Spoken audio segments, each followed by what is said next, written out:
ভালো কথা হবে। আমি বাড়ি যাবো, কি রাজি আছেন? আর একটি সিদ্ধান্ত, আজকে দেশ একটি চরম ক্রান্তিকা অতিক্রম করছে। আমাদের এই দেশের বিরুদ্ধে ষড়যন্ত্র আদৌ বন্ধ হয় নাই। বাংলাদেশ জামাত ইসলামীর আমির বলেছে দীর্ঘদিন এক জালেম আমাদের উপর চেপেছিল, জালেমদের পতন হয়েছে। আমরা আগামী দিনে এদেশবাসী সচেতন থাকবো, যাতে করে আগামী দিনে আর কোন জালেম আমাদের উপর জুলুম করতে দুঃসাহস না পায়। আজকে কি রাজি আছেন আপনারা? আগামী দিনে সচ্চার থাকবেন, সচেতন থাকবেন। আমার সাথে আওয়াজ দেন, নারায়ে তাকবীর, নারায়ে তাকবীর। আসসালামু আলাইকুম ওয়া রাহমাতুল্লাহ। ধন্যবাদ ভাই মোহাম্মদ আব্দুল আতিফ সাহেবকে, জেলা আমির। সম্মানিত সুধী মণ্ডলী, এ পর্যায়ে আরেকজন মেহমান জনাব মোহাম্মদ ইকরামুল বাড়ি টিপু সাহেবকে সবিনয়ে সংক্ষেপ আকারে কিছু কথা বলার জন্য অনুরোধ জানাচ্ছি।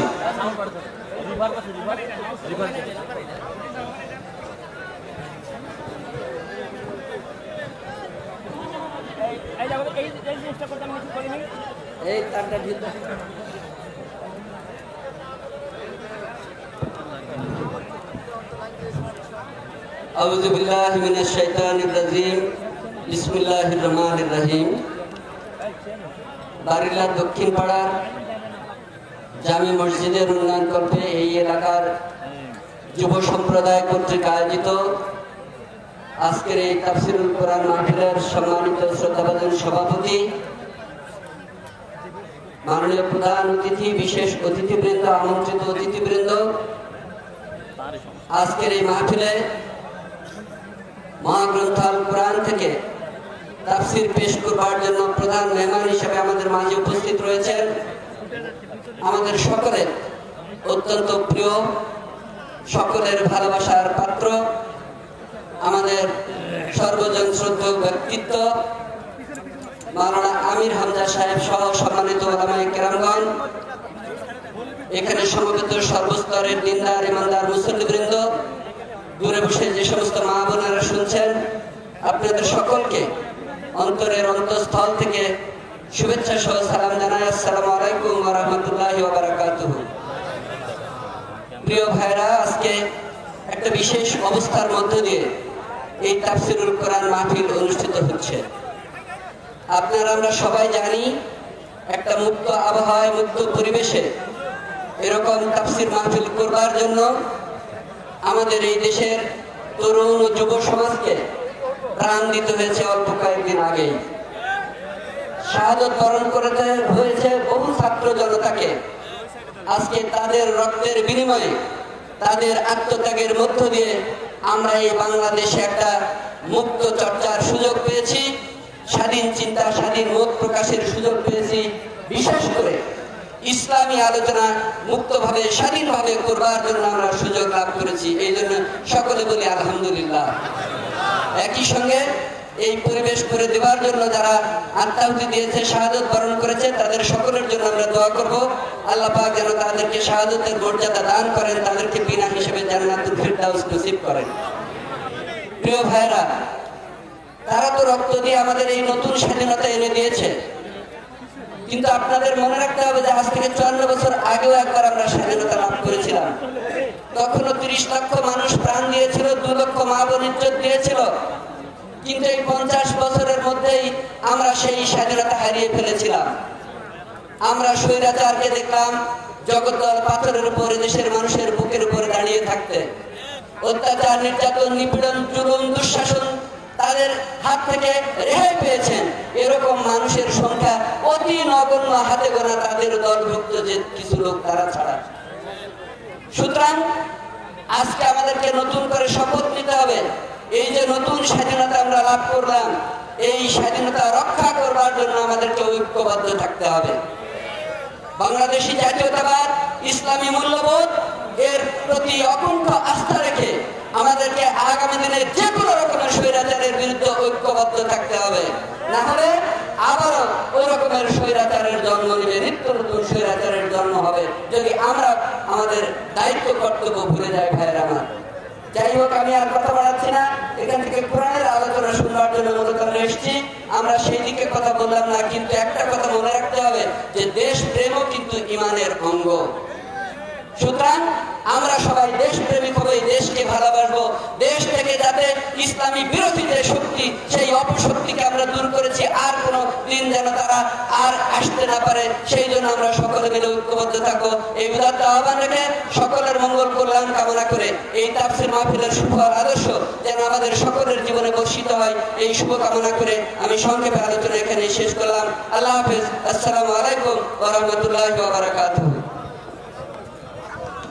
ধন্যবাদ সম্মানিত মেহমান ইকরামুল বাহানী টিপুকে। এই পর্যায়ে আমাদের এই মঞ্চে উপস্থিত হয়ে যিনি শোভাবর্ধন করেছেন এই তাফসীরুল কোরআন মাহফিলের সম্মানিত প্রধান অতিথি, অত্র ইউনিয়নের সম্মানিত চেয়ারম্যান এবং চকমেদ উচ্চ বিদ্যালয়ের সহকারী শিক্ষক জনাব মোহাম্মদ জাহিদুর রহমান মাস্টার সাহেবকে সংক্ষিপ্ত আকারে কিছু কথা বলার জন্য সবিনয় অনুরোধ জানাচ্ছি।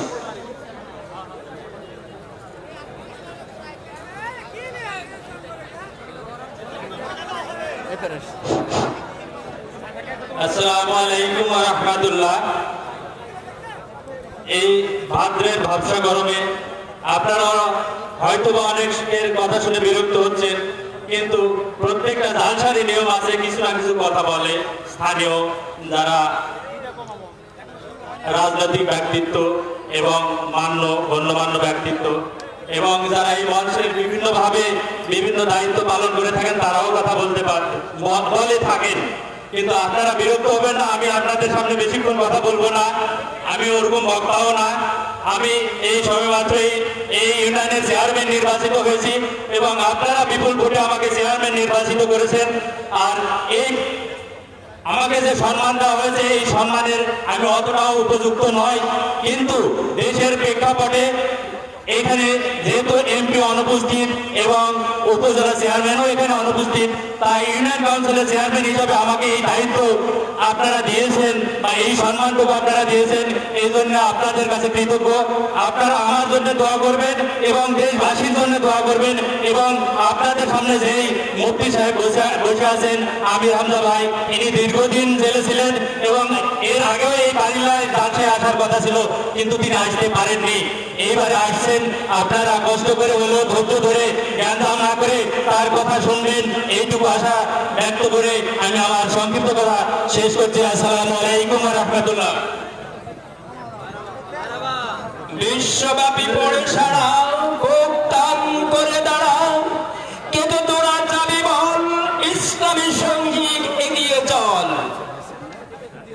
মাটি কাপ জমিন কাপে থর থর, নেই কোনো ভয় ডর, ইসলামী সৈনিক লড়বে, খোদাই বিধান গড়বে। আল্লাহ পাক কবুল করুন, জোরে বলছি আমিন। সম্মানিত দর্শক শ্রোতা, বুঝতে পারছেন ট্রেন গতিতে চলতে হচ্ছে, কিন্তু আমরা প্রধান মেহমানের আলোচনা শুনবো। এ পর্যায়ে আপনাদের মাঝে বক্তব্য নিয়ে আসছেন আমাদের আকাঙ্ক্ষিত চারবারের বাড়িলাতে এগিয়ে এসেছেন এমন মেহমান, সুপরিচিত আমাদের আমাদের আমাদের আমাদের অত্র মজলিসের সম্মানিত প্রধান মেহমান, প্রধান মুফাসসির, আল্লামা আন্তর্জাতিক খ্যাতিসম্পন্ন মুফাসসিরে কোরআন মুফতি মাওলানা মোহাম্মদ আমির হামজা কুষ্টিয়া। মুফতি মাওলানা মোহাম্মদ আমির হামজা কুষ্টিয়া। ঠিক আছে। আসসালামু আলাইকুম। আল্লাহু তাকবীর, আল্লাহু তাকবীর।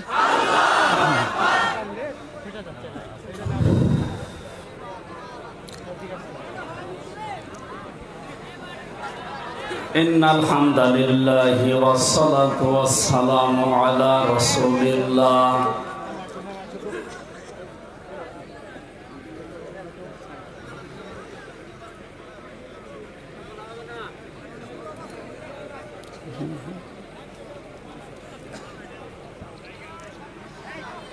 أما بعد فأعوذ بالله من الشيطان الرجيم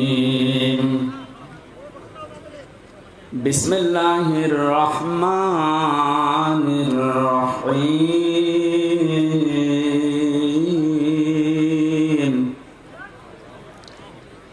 وكذلك أوحينا إليك قرآنا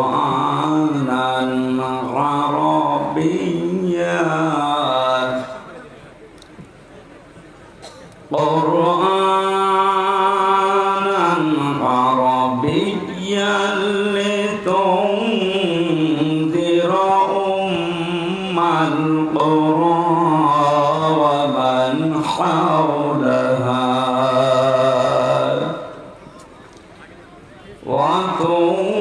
وتنذر يوم الجمع لا ريب فيه فريق في الجنة وفريق في السعير صدقت يا ربنا اللهم صل على محمد وعلى آل محمد كما صليت على إبراهيم وعلى آل إبراهيم إنك حميد مجيد اللهم بارك على محمد وعلى آل محمد كما باركت على إبراهيم وعلى آل إبراهيم إنك حميد مجيد الحمد لله নওগাঁ জেলা মান্দা থানার অন্তর্গত বারিল্লা দক্ষিণ পাড়া আমবাগান ময়দানে যুব সমাজের উদ্যোগে ঐতিহাসিক তাফসীরুল কোরআন মাহফিলের স্বনামধন্য সভাপতি বিশিষ্ট আলেমে দ্বীন জনাব মাওলানা আব্দুল কাইয়ুম ভারপ্রাপ্ত প্রিন্সিপাল বড় বেলান্দহ ফাজিল মাদ্রাসা সহ সভাপতির অনেকগুলো নাম দেখতে পাচ্ছি আল্লাহ সবার মর্যাদা তার ইলম এবং আমল অনুযায়ী আল্লাহ যেন বাড়িয়ে দেন বলেন বলেন এতক্ষণ যারা আলোচনা রাখলেন বিশেষ করে মাওলানা নুরুল আমিন মাওলানা শহীদুল ইসলাম এ মাহফিলের প্রধান অতিথি শাইখুল মাশায়েখ 10 নম্বর নুরুল্লাবাদ ইউনিয়নের সম্মানিত চেয়ারম্যান জনাব মোহাম্মদ জাইদুর রহমান বিশেষ অতিথি জনাব মোহাম্মদ মোজাম্মেল হক কাজী অফিসার ইনচার্জ মান্দা থানা নওগাঁ জনাব নূর মোহাম্মদ মন্ডল সাবেক চেয়ারম্যান জনাব এস.এম. রফিকুল ইসলাম সাবেক চেয়ারম্যান মঞ্চে বসা ওলামায়ে কেরাম সামনে বসা মুসলমান ভাইরা পর্দার আড়ালের সম্মানিতা মা এবং বোনেরা বিশেষ করে আমার আগে যারা কথা বললেন মান্দা শ্রদ্ধাভাজন জেলা আমির জনাব আব্দুর রকিব দল মত নির্বিশেষে কোরআনের এই অনুষ্ঠানে যারা আমরা ইবাদত মনে করে এসেছি এটা ইবাদত চলছে আর ইবাদত যেভাবে করা লাগে আমরা ওইভাবেই করব ইনশাআল্লাহ নামাজ একটা ইবাদত নাকি বলেন না কেন নামাজে দাঁড়িয়ে এদিক ওদিকে তাকানো যায় একটু কথা বলা যায় হ্যাঁ নামাজের ভেতরে যদি কেউ হাসি দেয় ওরা নামাজ থাকে হাসি দিলেও নামাজ থাকে না এটা যেহেতু একটা ইবাদত সুতরাং এদিক ওদিকে তাকানো গল্প করা হাসি তামাশা করা সব 1-1.5 ঘন্টার জন্য বন্ধ রাখা যাবে না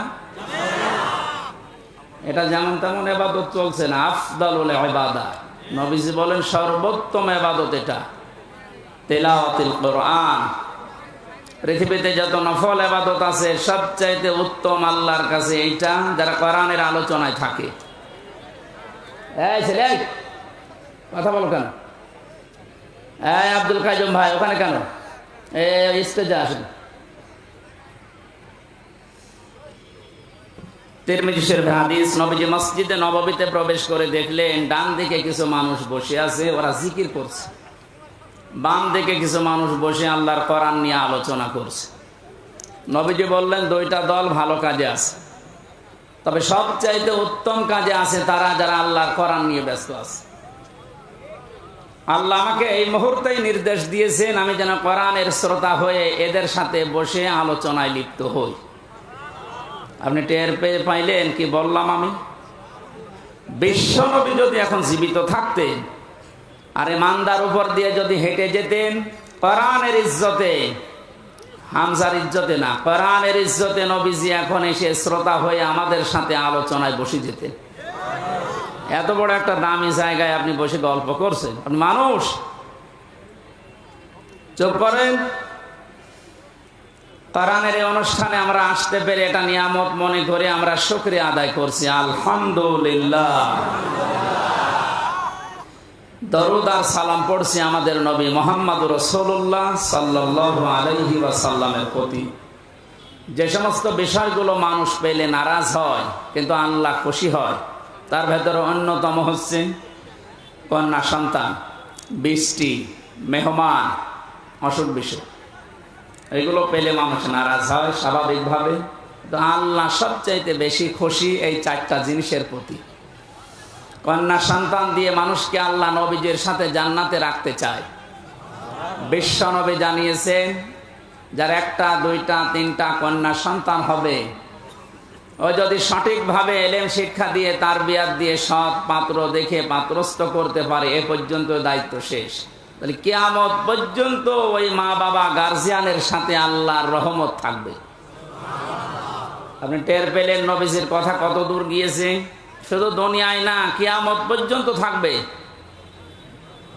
সুতরাং আজ বাংলাদেশে ইসলামপন্থীদের উত্থান দেখার পর অনেকেই, বিশেষ করে জালেমরা তো বলতোই, এখন অনেক মুনাফিক এ কথা বলা আরম্ভ করছে। মেয়েদেরকে জুজুর ভয়টা দেখাচ্ছে যে ইসলাম যদি এসে পড়ে তোমাদের কিন্তু ঘরে আটকিয়ে রাখবে। এ কথা অনেকে শুনছি না আমরা। খুশির সংবাদ দিচ্ছি, বাংলাদেশ জামাতে ইসলামীর শ্রদ্ধাভাজন আমির জামাত অনেক ঘোষণা দিয়েছেন, ইসলাম যদি এদেশে আসে, আল্লাহ যদি খেদমতের সুযোগ করে দেয়, আমরা গ্যারান্টি দিতে পারি আজ যারা এই জুজুর ভয় দেখিয়ে মেয়েদেরকে উল্টা পুল্টা বোঝান, এই মেয়েরা তখন সবচাইতে বেশি খুশি হবে। এবং কিয়ামত পর্যন্ত যত মহিলা এই বাংলাদেশে আসবে তারা মনে করবে আমরা মায়ের কোলের উপরে আছি। সেরকম গ্যারান্টি ইসলাম দিতে পারে না পারে না? এটাই ছিল ইসলাম, এখনো ইসলামী আছে, কিয়ামত পর্যন্ত ও ইসলামী থাকবে। যেন আমরা যেন আবার ইসলামের ভেতরে ওলট পালট কিছু না ঢোকার। কারণ বাংলাদেশ, ভারত, পাকিস্তান এই সমস্ত দেশে আসল ইসলামের চাইতে বানানো ইসলাম বেশি চলে। কথা বলেন না কেন? ওই সমস্ত ইসলাম বাদ দিয়ে আমরা যেটা আসল ইসলাম, ইন্না দীনা ইনদাল্লাহিল ইসলাম, আল্লাহর কাছে যেটা মনোনীত, ওইটা আমরা কায়েম করে প্রতিষ্ঠার মাধ্যমে যে বিজয় পেয়েছি এটা সর্বোচ্চ চূড়ায় পৌঁছিয়ে দিতে চাই। আল্লাহর সাহায্য এসেছে কিন্তু এখনো পর্যন্ত কাঙ্ক্ষিত বিজয় আমরা পাইনি। কথা বুঝতেছে? কাঙ্ক্ষিত বিজয় তখন হবে যখন আল্লাহর বিধান দিয়ে এই জমিনটা চলবে। এখনো পর্যন্ত একটা বিধান কায়েম হয়নি, আস্তে আস্তে হবে। আশা করছি ইসলামের হাতে আসবে এ দেশ। যে জালেমগুলো বিদায় নেওয়ার কারণে যে আফসোস করে, তার তো আফসোস করার কথা না। কোরআনে কারীম জানিয়েছে, ওয়ালা ইয়াহসাবান্নাল্লাযীনা কাফারু আন্নামা নুমলি লাহুম লিয়াখায়রুল লিআনফুসিহিম। হে নবী, কোরআনে কারীম থেকে আপনি ওই কাফেরদেরকে আপনি জানান, আর অনেক কাফেরেরা এই ধারণা করে যে আমাদেরকে আল্লাহ ক্ষমতার চেয়ারে রেখেছেন ভালোবেসে। না, আমি তাদেরকে এই চেয়ারে বসার পর এই যে জুলুম করার জন্য যে ছাড় দিয়ে দিয়েছি, ওরা ছাড় পেয়ে জুলুম করতে আছে। ইন্নামা নুমলি লাহুম লিয়াজদাদু ইসমা। ওদের এই চেয়ার দিয়েছিলাম, টাকা পয়সা দিয়েছিলাম, অর্থ সম্পদ, প্রভাব প্রতিপত্তি, বিত্ত বৈভব এগুলো দিয়েছি এই জন্যে যেন ওদের পাপের মার্জা পুরাপুরি হয়ে যায়। পাপের মার্জা দেখলাম যখন পুরাপুরি হয়ে গেল, 5 মিনিট সময় চেয়েছিল যে একটা বক্তব্য লিখে যায় জাতির জন্য, আল্লাহ সে সময়ও দেয়নি। কারণ ইসমা পাপ পরিপূর্ণ হয়ে গেছে। আপনি লিখবেন কি? ওয়ালাহুম আযাবুম মুহিন, তাদের জন্য অপমানজনক শাস্তি আমি আল্লাহ রেডি করে রেখেছি। সুতরাং ক্ষমতা পেয়ে যারা, চেয়ার পেয়ে, টাকা পয়সা পেয়ে যারা মনে করেছেন আল্লাহ আমাদেরকে ভালোবেসে দিয়েছে, ভালোবেসে দেয়নি। আপনার পাপ যেন পরিপূর্ণরূপে পূর্ণ হয়ে যায় এই জন্য আল্লাহ এই সুযোগটা দিয়েছিলেন। আর আপনি সুযোগকে একেবারে 100 ভাগ কাজে লাগিয়েছেন। এমন কোন হীন অপরাধ নেই যা 15 বছরে হয়নি। আমার আগে যে মেহমান বলছিলেন না কেউ রেহাই পায়নি, আসলেও তাই। যারা জালেমদের দলে ছিল তারা কি রেহাই পেয়েছে? তাদেরও তো ক্ষতি হয়ে গেল, কারণ জালেমদের দুনিয়াও শেষ, আখিরাতও শেষ। আমাদের নাই দুনিয়া আপনি ধ্বংস করার চেষ্টায় ছিলেন, কিন্তু আপনি নিজেদেরকে কি করলেন বলেন? সারা পৃথিবীর মানুষের কাছে এখন একটাই ঘৃণিত নাম, এই জালেমের। এত নিকৃষ্ট কাজ মানুষ করতে পারে আয়না ঘরের নাম নিয়ে, আমি নিজে না থাকলে বুঝতাম না। উপদেষ্টা আসিফ মাহমুদ কয়েকদিন আগে ঘোষণা দিয়েছে আয়না ঘর বাংলাদেশে যত জায়গায় আছে একটাও যেন ভেঙে ফেলা না হয়। এটা রেখে দেন, সারা পৃথিবীর মানুষরা দুনিয়া এখানে আসবে দেখার জন্য যে বাংলাদেশে কি আছে, তারা যেন আয়না ঘর দেখে যায়।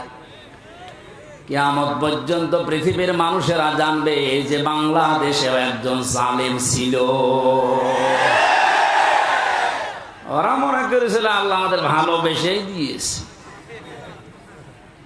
সূরা আলে ইমরান 4 নম্বর পারার 12 নম্বর পৃষ্ঠা 7 নম্বর লাইনে আয়াতটি আছে।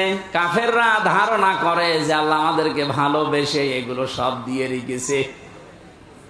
আমি যখন প্রথম গ্রেপ্তার হই ওই 11 সালে, ওসি সাহেব আমার থানায় নিয়ে বলছে, হুজুর ক্ষমতার মালিক কে?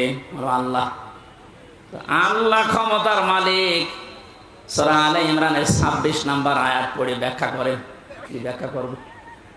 উনি নিজে দেখলাম পড়লো, কুলিল্লাহুম্মা মালিকাল মুলকি তুতিল মুলকা মান তাশা ওয়া তুইজ্জু মান তাশা ওয়া তুযিল্লু মান তাশা। আল্লাহ পাক বলেন, নবী আপনি বলেন ক্ষমতার মালিক আমি আল্লাহ, যাকে ইচ্ছা দেই, যাকে ইচ্ছা ওখান থেকে নামিয়ে দেই। তো এখন যিনি আছেন তাকে তো আল্লাহ ভালোবেসেই দিয়েছে। আপনারা লাফালাফি করেন কেন? কথা তো ঠিকই, আল্লাহ তো দিয়েছে তারে, কারণ উনি যারা ইচ্ছা তারে দেয়, যারা ইচ্ছা নামিয়ে দেয়। এই ছেলে কথা বলো, কি কি কারণে? আর এখানে দাঁড়িয়ে কি দেখেন কি আপনি? আর এখানে বসেন না, বাড়ি চলে যান। পেছনে সেল লাগছে, মুরব্বী দেখছেন না? এই যাবেন, আবার কয়বার বলা লাগবে আপনার? আবার ওইদিকে যাচ্ছেন, এই সেই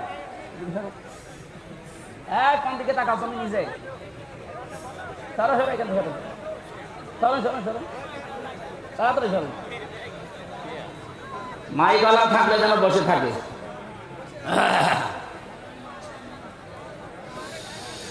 আমার ভাইরা,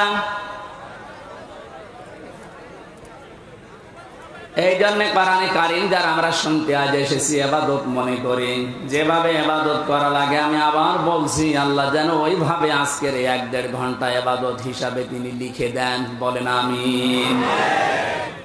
আজকের তেলাওয়াত কিন্তু আয়াত সূরা শূরা। শূরা শব্দের শাব্দিক অর্থ হচ্ছে সংসদ। শূরা মানে কি? এটা তো আমি বানালাম নাকি? এই শব্দ শুনলে অনেকের আবার অ্যালার্জি হয়তো, যাদের অ্যালার্জি হয়তো তার এখন নেই। কথা বলেন না কেন? আমার তো মনে হয় কোরআনে কারীমের কথাগুলো বাংলার বিভিন্ন প্রান্তে বলতে গিয়ে যারা আলেমদের এই মাইক কেড়ে নিয়েছে ওদের নামের তালিকা করে এখন মোড়ে মোড়ে টাঙিয়ে দেওয়া দরকার। জালেমগুলো যেন কিয়ামতের আগে আর নিজের পরিচয় দিয়ে এলাকায় ঢুকতে না পারে। এখনো যদি কেউ বুঝে না বোঝার ভান করে কোন মুনাফিক আবার যদি এই কাজ শুরু করেন, আপনাকে আল্লাহ অপমান আরো বেশি করবে। কারণ আমির হামজা কথা বলছে ওর বাবার কথা সব নাকি বলেন। এই জন্য আমরা সতর্ককারী হিসাবে এসেছি। আল্লাহ আমাদেরকে নবীদের ওয়ারিস বানিয়েছেন। বিশ্ব নবী সহ যত নবী দুনিয়ায় ছিল সব নবী ছিল সতর্ককারী।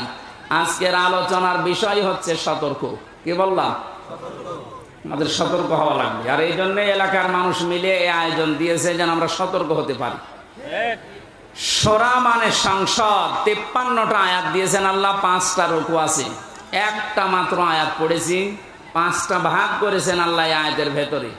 আমরা এই 5টা বিষয়ে তাফসীর যেহেতু লিখে দিয়েছেন, ওইভাবে আমরা কথা বলার চেষ্টা চালাবো ইনশাআল্লাহ।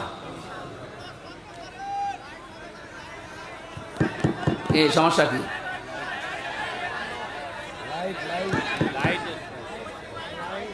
লাইট এটা বন্ধ করে দেবে? কি বলে আওয়াজ বোঝা যায় না তো।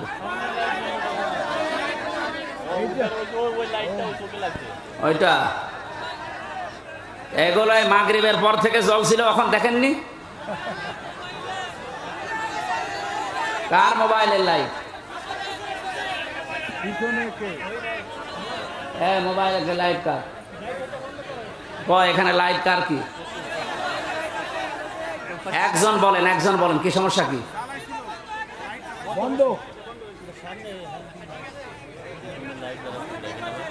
সামনের হ্যাসান লাইট জ্বলে আছে, এই কারণে তো এতক্ষণ ছিল না জ্বলা।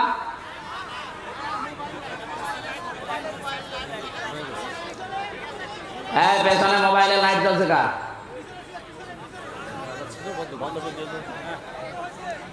সুবহানাল্লাহ, আলহামদুলিল্লাহ, লা ইলাহা ইল্লাল্লাহ, সুবহানাল্লাহ।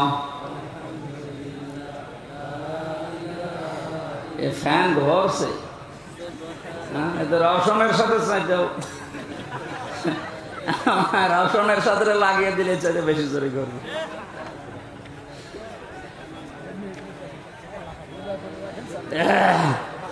সুবহানাল্লাহ, আলহামদুলিল্লাহ, লা ইলাহা ইল্লাল্লাহ, সুবহানাল্লাহ, আলহামদুলিল্লাহ, লা ইলাহা ইল্লাল্লাহ, লা ইলাহা ইল্লাল্লাহ, মুহাম্মাদুর রাসূলুল্লাহ। নওগাঁবাসী অ্যাক্টিভ হয়ে শুনবেন। কোরআনে কারীম আল্লাহ এমনভাবে সাজিয়েছেন, এটা হেদায়েত দেওয়ার একচ্ছত্র মালিক আল্লাহর হাতেও দিয়ে দিয়েছেন। এই জন্য যত বেশি আপনি মন লাগাবেন, কান লাগাবেন, আল্লাহ তত তাড়াতাড়ি আপনাকে পথ দেখিয়ে দেবে। বিশ্বাস করতে পারেন 100 ভাগ কোরআনের কোন সতর্কবাণী শোনার পরে যদি কারো মনের পরিবর্তন না হয়, সে যেন বিশ্বাস করে নেয় যে তার কপালে আর হেদায়েত নেই। কথা বুঝতেছেন? আল্লাহ পাক বলেন, ওয়াকাযালিকা আওহাইনা ইলাইকা কুরআনান আরাবিয়্যান লিতুনযিরা উম্মাল কুরা ওয়া মান হাওলাহা। এসে চুয়াডাঙ্গার এমপি ছিল মাওলানা হাবিবুর রহমান, মাঝে মাঝে বলতেছে আমি ওয়াজ করে করবো কি, এত ওয়াজ করে এক বেদের মেয়ে জোসনা এসে আমার বান্দাল সব ভাঙিয়ে ফেলে। আমি একটু আটসাট করে গুছিয়ে নেব, ও এক কথা বলি আমার লাইন কেটে দিচ্ছে। এটা চোখ থাকা যাচ্ছে না ঘন্টাখানে।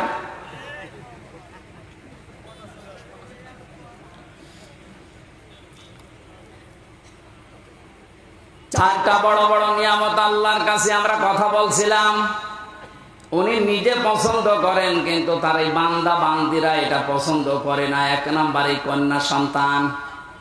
সুতরাং মেয়েদেরকে যে জুজুর ভয় দেখানো হচ্ছে, বিশ্বনবী ওই ভয়টা 1500 বছর আগে কাটিয়ে গিয়েছেন। কথা বলেন না কেন? আপনারা সব করতে পারবেন, শুধু পর্দা এইটা মেনটেন করে আপনি সব করতে পারবেন, কোনো নিষেধ নেই আপনার। সুতরাং ডান বলেন, বাম বলেন, নাস্তিক বলেন আর যাই বলেন, যারা উল্টা পাল্টা ভয় দেখাচ্ছে এগুলো তাদের নিজেদের স্বার্থে। আল্লাহ আমাদেরকে বোঝার তৌফিক দিন, বলেন আমিন। 2 নম্বরে মেহমান যে ধরনের হোক, নবীজি বলেন কেউ যদি আল্লাহ এবং কিয়ামতে জবাব দিতে হবে এই বিশ্বাস করে, সে যেন অবশ্যই মেহমানের সম্মান করে। কারণ মেহমান যখন আপনার বাড়িতে আসবে, সে তার নিজের খাবার নিয়ে আসবে, আপনি শুধু আপ্যায়ন করার কারণে পুরাটা সাদগা দেওয়ার সওয়াব পাবেন। 3 নম্বরে এই বৃষ্টি, এটা মাঝে মাঝে আমাদের উপরে হচ্ছে, এটা আল্লাহর রহমত। 4 নম্বরে রোগ ব্যাধি। 4 নম্বর কি? রোগ ব্যাধি আল্লাহ এই কারণে দেন, বান্দার চলতে ফিরতে উঠতে বসতে যে সমস্ত অপরাধগুলো হয়, আল্লাহর কাছে যাওয়ার আগ পর্যন্ত যেন আপনি একেবারেই পুত পবিত্র হয়ে যেতে পারেন। এই জন্য রোগ শোক দিয়ে আল্লাহ মাঝে মাঝে আপনাকে পুত পবিত্র করে নিয়ে যেতে চান। রোগ শোক হলে আপনি ভেঙে পড়বেন না, আল্লাহর উপরে রাগ বাড়াবেন না, এটা আপনার গোনা মাপের কারণ। নবীজি বলেন যদি পায়ে কাঁটাও ফোটে, জ্বর হয়, তাও মনে করবো আমার একটা গোনা মাফ হয়ে গেল। বলেন সুবহানাল্লাহ। ওয়ামা সাবাকুম মিন মুসিবাতিন ফাবিমা কাসাবাত আইদিয়াহুম ওয়া ইয়াফু আন কাসীর। সূরা সূরার ভেতরে আছে, আল্লাহ জানিয়েছেন যে সমস্ত বিপদ আপদ গুলো তোমাদের উপর আমি মাঝে মাঝে পাঠাই, একটা ইচ্ছা করে পাঠাতে চাই না। তোমরা যে অপরাধ গুলো করো, এই অপরাধের শাস্তির কারণে কিছু কিছু মাঝে পাঠায়।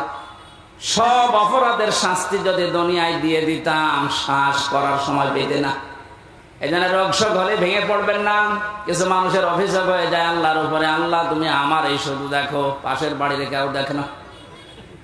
আরে ভাই, আপনার রোগ দিয়েছে যে কোনো একটা অপরাধ মুক্ত করার জন্যে, যে কোনো একটা গোনা মাফ করার জন্যে, নয়তো কঠিন ময়দানে গিয়ে আপনি ধরা খান, এটা আল্লাহ চাই না। এই জন্য এই রোগটা দিয়েছে। সহ্য করে গেলে, ধৈর্য ধারণ করলে 2টা সওয়াব পাওয়া যাবে। জোরে বলুন সুবহানাল্লাহ। আমরা যে আয়াত পড়েছি এবার ব্যাখ্যায় যাচ্ছি সরাসরি। ওয়াকাযালিকা আওহাইনা ইলাইকা, এইভাবে করে আমি আপনার প্রতি ওহী নাযিল করেছি। এইভাবে, কোন ভাবে? তাফসীরে ফি জিলালিল কোরআনে লিখেছেন, মুফাসসির বলেন এইভাবে মানে এর আগে আল্লাহ বহু নবীকে আল্লাহ ওহী দিয়েছিলেন ঠিক এইভাবে। আমরা জানি 104খানা কিতাব আল্লাহ দুনিয়ায় দিয়েছেন, তার ভেতরে বড় বড় 4টা, 100টা সহিফা। নবীদের উপর আল্লাহ কম বেশি যেগুলো দিয়েছিলেন, এই 104খানা কিতাব, 3খানা কিতাবে আল্লাহ যা দিয়েছেন সবগুলো সামারাইজ করে আমার আল্লাহ কোরআনে কারিমে ঢুকিয়ে দিয়েছেন। তাহলে ওহীর এই ধারাবাহিকতা, নবীদেরকে আমার আল্লাহ পাঠিয়েছেন। নবী হওয়ার জন্য যতগুলো যোগ্যতা লাগে তার ভেতরে 1 নম্বরে নবীরা ওহী পাবে। দুনিয়ার অন্য কেউ ওহী পাবে না, শুধু নবীরা ওহী পাবে। কারা? বলেন বলেন।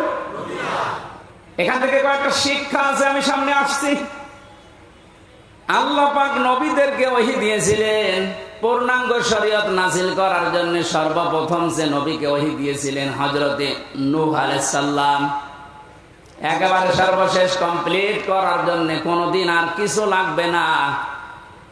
যাকে তিনি ওহী দিয়েছেন তার নাম মুহাম্মাদুর রাসূলুল্লাহ। আল্লাহ পাক তাকে ওহী দিয়ে সর্বশেষ জানিয়ে দিয়েছেন, আলিয়াউমা আকমালতু লাকুম দীনাকুম। হে নবী, আজকের এই দিনই আমার যে জীবন ব্যবস্থা, দিন ইসলাম, এটা আমি পরিপূর্ণ করে দিলাম আপনাদের জন্য। আমার যত নিয়ামত ছিল সব আপনাদের জন্য আমি পরিপূর্ণ করে দিলাম। এবং শুধু ইসলামকে পরিপূর্ণ করে শেষ করে দিলাম না, ওয়ারাদিতু লাকুমুল ইসলামা দীনা। ইসলাম জীবন ব্যবস্থা, এটা আমি আল্লাহ নিজে আপনাকে দিয়ে রাজি হয়ে গেলাম। জোরে বলুন সুবহানাল্লাহ। এখানে যারা আছি আমরা অধিকাংশ যেহেতু মুসলিম, সুসংবাদ গ্রহণ করেন। আল্লাহ শুধু ইসলাম দিয়ে শেষ করে দেয়নি। আল্লাহ বলেন আমি ইসলামের উপরে শুধুমাত্র কেবলমাত্র একমাত্র রাজি আছি। তাহলে এই আয়াত দ্বারা বোঝা যায় দুনিয়ায় প্রায় 4,500 ধর্ম, এখন কোন ধর্মের মানুষের উপরে আল্লাহ রাজি নেই। কথা বলেন না কেন? কোন ধর্মের মানুষের উপরে আল্লাহ রাজি নেই। এমনকি তাদের ধর্মীয় অনুষ্ঠানের দ্বারা যদি আল্লাহকে খুশি করতে কেউ চায়, ওমাইয়াবতাগি গায়রাল ইসলামি দীনান ফালাই ইউকবালা মিন।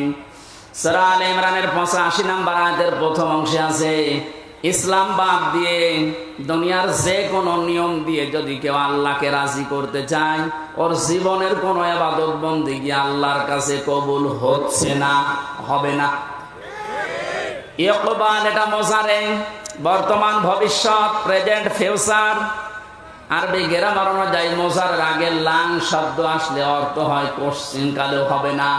গ্যারান্টি দিচ্ছে কে? আরো জোরে বলেন। যেহেতু সতর্ক আজকের আলোচনা, সতর্ক করছি তামাম দুনিয়ার মানুষদেরকে। আমি বহু ইহুদের সাথে মিশে দেখেছি বিভিন্ন দেশে, যে আমি খ্রিস্টানের সাথে মিশেছি, যারা সত্যি ধর্ম পালন করে চলে। কোরআনের এই আয়াতে যে দুইটা পড়লাম, সূরা মায়েদা এবং সূরা আলে ইমরান, আর একটা আছে 19 নম্বর আয়াত সূরা ইমরানের, ইন্নাদ-দীনা ইনদাল্লাহিল ইসলাম। অবশ্যই আমি আল্লাহর কাছে মনোনীত একটাই জীবন ব্যবস্থা, ধর্ম, তার নাম ইসলাম। তার নাম কি? লক্ষ্য করেন শব্দের দিকে, দ্বীনের আগে আলিফ লাম আছে। আরবি গ্রামার অনুযায়ী আলিফ লাম 4 ভাবে ব্যবহার হয়। এখানে যেটা আছে একেবারে নির্দিষ্ট করার জন্য যে আলিফ লামটা, রব্বুল আলামিন জানাতে চেয়েছেন পৃথিবীর মানুষেরা অবশ্যই আমি আল্লাহর কাছে একটাই মাত্র জীবন ব্যবস্থা, ধর্ম পছন্দনীয়, গ্রহণীয়, সেটার নাম ইসলাম। ওই সমস্ত মানুষগুলো ধর্ম এত কঠিন ভাবে মেনে চলে। ইহুদিদের সাথে যখন আমি গাড়িতে যেতাম দেখেছি এত খাস পর্দা করে চলে, ওদের স্ত্রীদেরকে শুধু চোখ দেখা যায়, হাত মোজা পা মোজা পর্যন্ত পরা। খ্রিস্টানের সাথেও মিশে দেখেছি যারা সত্যি ধর্ম মেনে চলে, অ্যাক্টিভ। মুসলমানদের ভেতরে যারা প্র্যাকটিসিং মুসলিম একেবারে 100%, তারা যেমন খাস পর্দা করে চলে আমি ওই রকম পেয়েছি। কিন্তু ওদের ওই ধর্মের দ্বারা, ওদের ওই জীবন ব্যবস্থার দ্বারা আল্লাহকে রাজি করা সম্ভব না, কারণ ওগুলোর উপরে আল্লাহ রাজি নেই।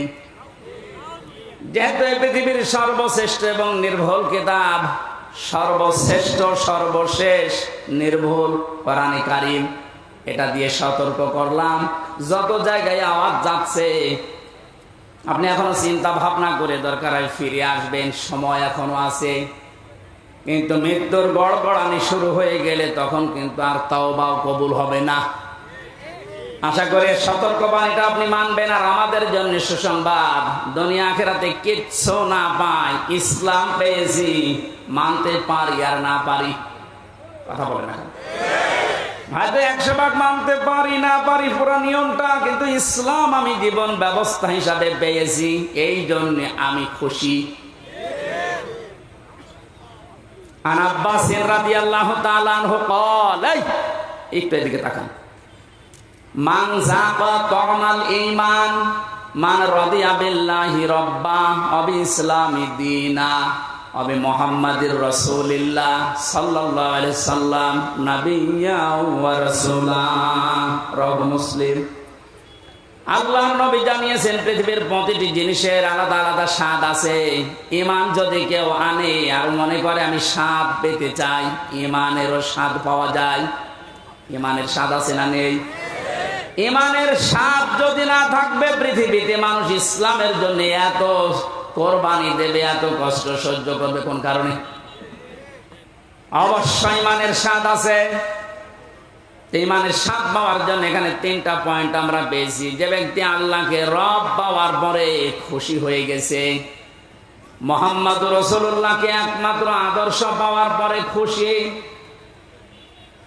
3 নম্বরে দিন বা জীবন ব্যবস্থা হিসাবে ইসলামকে পেয়ে যারা খুশি, এই মানুষগুলো ইমানের স্বাদ পেয়েছে। ইমানের স্বাদ পাবে তা না, মানজাক, এটা মাঝি অতীতের শব্দ, পাস্ট। আল্লাহ জানাতে চেয়েছেন নবীজির মাধ্যমে যে ওই মানুষগুলো ইমানের স্বাদ পেয়েই গেছে। আপনি এখন মিষ্টি খেলে স্বাদ পান, তেঁতুল খেলে আর একটা স্বাদ পান। পৃথিবীতে সর্বশ্রেষ্ঠ দামি জিনিস আমাদের কাছে ঈমান, এর স্বাদ পাওয়া যাবে না।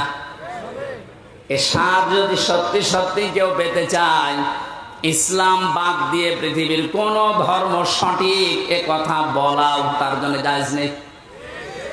যদি আজ অনেকে উদারতার পরিচয় দিতে গিয়ে বলছে না পৃথিবীর সব ধর্ম সঠিক, ইসলাম একটু বেশি সঠিক, এ কথা বললে আপনার ঈমান নষ্ট হয়ে যাবে। কারণ দিনের আগে আল্লাহ আলিফ লাম খেলা করার জন্য দেয়নি। আমার কথা বুঝতেছেন?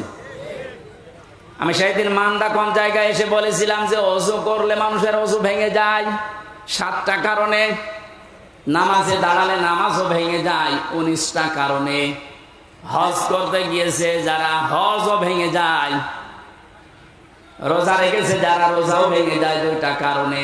এরকম প্রত্যেকটি ইবাদতের নষ্ট হওয়ার পেছনে কিছু না কিছু কারণ আছে। কথা বলেন না কেন? সবচাইতে দামি যেটা তার নাম ঈমান। এটা না হলে আপনি জান্নাতের দরজার কাছেও যেতে পারবেন না। এই ঈমানও মানুষের ভেঙে যায়, নষ্ট হয়ে যায়। 10টা কারণ পেয়েছে কোরআন হাদিসে, 10টা কারণে মানুষের ঈমান ভেঙে যায়, নষ্ট হয়ে যায়। তার ভেতরে 9 নাম্বার কারণ এইটা যে মানুষ পৃথিবীর সব ধর্মকে সঠিক মনে করে, তার ঈমান নষ্ট হয়ে যায়। সুশীল সমাজের ভেতরে উদারতার পরিচয় দিতে গিয়ে আজ অনেককে এরকম উল্টা পাল্টা বোঝাচ্ছে খ্রিস্টান আর ইহুদিদেরকে খুশি করার জন্য। আমি কথা বোঝাতে পেরেছি? এই জন্য আমাদের আফসোস, দুঃখ কোনো কিছুই নেই, কিচ্ছু না পাই। জীবন ব্যবস্থা হিসাবে আমরা পেয়েছি ইসলাম। কি পেয়েছি? আরো জোরে বলেন। নবীজিকে আল্লাহ জানিয়েছেন যে এইভাবে যত নবীকে আমি আল্লাহ ওহী দিয়েছিলাম নবী হওয়ার যোগ্যতা অর্জন করার জন্য, তার ধারাবাহিকতায় আপনাকে আমি দিলাম ওহী। কে দিয়েছি আপনার ওহী? কুরআনান আরাবিয়্যা। আপনাকে আমি দিয়েছি আরবি ভাষায় কোরআন। কোরআন কোন ভাষায়? সবাই বলেন। এখানে আমার একটা সতর্কের বিষয় আছে। আমার আগে যিনি আলোচনা করছিলেন কি জানো না? নুরুল আমিন। ওনাকে সহ বহু আলেমের মুখে এখন আমি কোরআনে কারিম এখনো পর্যন্ত অশুদ্ধ শুনতে পাচ্ছি। এটা আফসোসের বিষয়। উনি অবশ্যই টাইটেল পাস বা কামিল পাস করেছেন, এটা মাওলানা আগে লেখা আছে কোন কারণে? মাওলানা মানুষের তেলাওয়াতের হাল সিরাত যদি এরকম হয়, বাকি যারা বসে আছেন তারা তো আল্লাহর ওলি না। আমি কোনো অপমান করা, ছোট করার জন্য বলছেন। আমি শুনছিলাম বসে বসে, সেই জন্য তেলাওয়াত হবে না এভাবে। সর্বোচ্চ 8-10টা কায়দা লাগে গ্রামারে। তাসবিহের 8টা-10টা কায়দা একটু ভালোভাবে আয়ত্ত করতে পারলে আপনি কোরআন শুদ্ধ করে পড়তে পারবেন। এটাকে নফল না ফরজ? ফরজ, নামাজের মতো ফরজ। নামাজ যতগুলো কারণে ভেঙে যায়, তার প্রথম কারণে কেউ যদি কোরআন অশুদ্ধ পড়ে, উনি যেভাবে পড়েছে তেলাওয়াত করছিল, ওটা যদি নামাজে পড়ে ওনার নামাজ হবে, কারণ অর্থ পাল্টে গেছে। যেখানে এক আলিফ টান নেই এমন টান দিয়েছে মনে হচ্ছে এখান থেকে গোদাগাড়ি পর্যন্ত।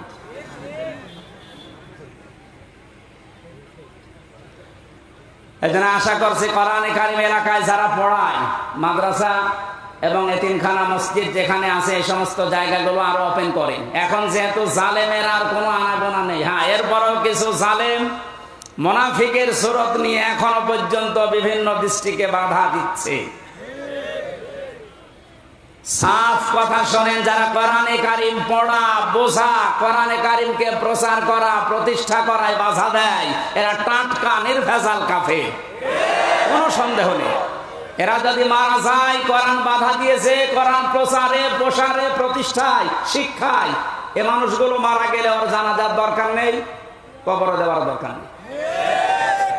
আজকে যদিও আমার একজন দায়িত্বশীল বলছিল এত কড়া করে বলা ঠিক না, মানুষের অন্তরে একটু দুঃখ লাগে। তা আল্লাহ যদি এ ফোর্সে বলে, আমি এ ফোর্স থামাবো কি করি? আল্লাহ মনে হয় বলেনি, আমি মনে হয় বানালাম। সারা বাকারার ভেতরে আছে অমান আসলামু মিম্মান মানা মাসাজিদাল্লাহ।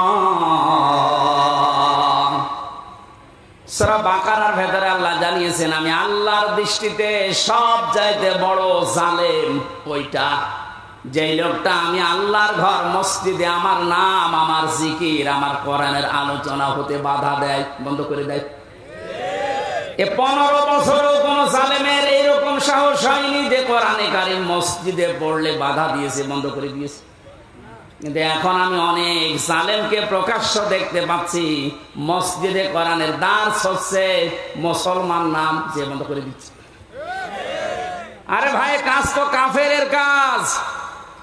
আপনি যে নামেই করেন না কেন, বুঝে করেন আর না বুঝে করেন, এখনই থামেন, না যে আপনি চির বঞ্চিত হয়ে যাবেন হেদায়েত থেকে।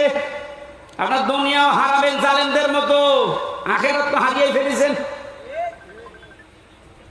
ওখানে যদি হামজার কথায় বাধা দেওয়া হতো, কিচ্ছু মনে করতাম না, আরো বাহবা দিতাম, বাধা দেন। কিন্তু কথাগুলো তো হামজার না, আল্লাহর হামজা অ্যাডভার্টাইজ করছে। আমি আয়াতটা আপনাদেরকে লাইন পারা পৃষ্ঠা দিয়ে বলছি, আবার মন খারাপ করবে অনেকে যে না, এটা মনে হয় বানিয়ে বলছে। অমান আসলামু মিম্মান যুকির মিম্মান মানা মাসাজিদাল্লাহি। একটা একটা করে অর্থ বলছি। ওয়া মানে এবং, মান মানে যে ব্যক্তি, আসলাম ইসমে তাফসীর, এটা সুপারলেটিভ ডিগ্রি, এর চাইতে বড় শব্দ আর ভয়ঙ্কর শব্দ কোরআনে নেই। আল্লাহ বলেন সবচাইতে বড় জালেম ওই লোকটা। ইংরেজিতে যেমন গুড, বেস্ট, বেটার বলে, এই যে এটা সেটা, এর চাইতে বড় কিছু হয় না আরবি ভাষায়। আল্লাহ এত বড় শব্দ ইউজ করার পরে বলেন, আমার দৃষ্টিতে বড় জালেম কে আপনি দেখতে চান? ওই লোকটা মিম্মান মানা, যেই লোকটা বাধা দেয়, নিষেধ করে, প্রতিবন্ধকতা সৃষ্টি করে, মাসাজিদাল্লাহি, আল্লাহর মসজিদে। মসজিদ কার? বলেন বলেন। আল্লাহর মসজিদে বাধা দেয়, প্রতিবন্ধকতা সৃষ্টি করে। কি করতে? সেখানে আল্লাহর নাম উচ্চারণ হবে, আল্লাহর জিকির হবে, আল্লাহর কোরআনের কথা হবে। এগুলো যারা বন্ধ করে দেয়, বাধা দেয়, এবং এগুলোকে ধ্বংস করার জন্য চেষ্টা চালায়, যেন আল্লাহর কোরআনের কথা এখানে হতে না পারে। কোরআন প্রচার প্রসার প্রতিষ্ঠার কথা, এজন্য বাধা দেয়। এগুলো আল্লাহর দৃষ্টিতে সব চাইতে বড় জালেম। বেশি বলে ফেললাম। এটাকে বাংলাদেশে এখন পাওয়া যাচ্ছে না, আপনি সতর্ক হন। কত বড় শব্দ দিয়েছেন দেখেছেন আল্লাহ আপনার নামে। 15 বছরেও জালেমরা এই যে সাহস পায়নি অন্তত মসজিদে আল্লাহর কোরআন বন্ধ করে দেওয়া।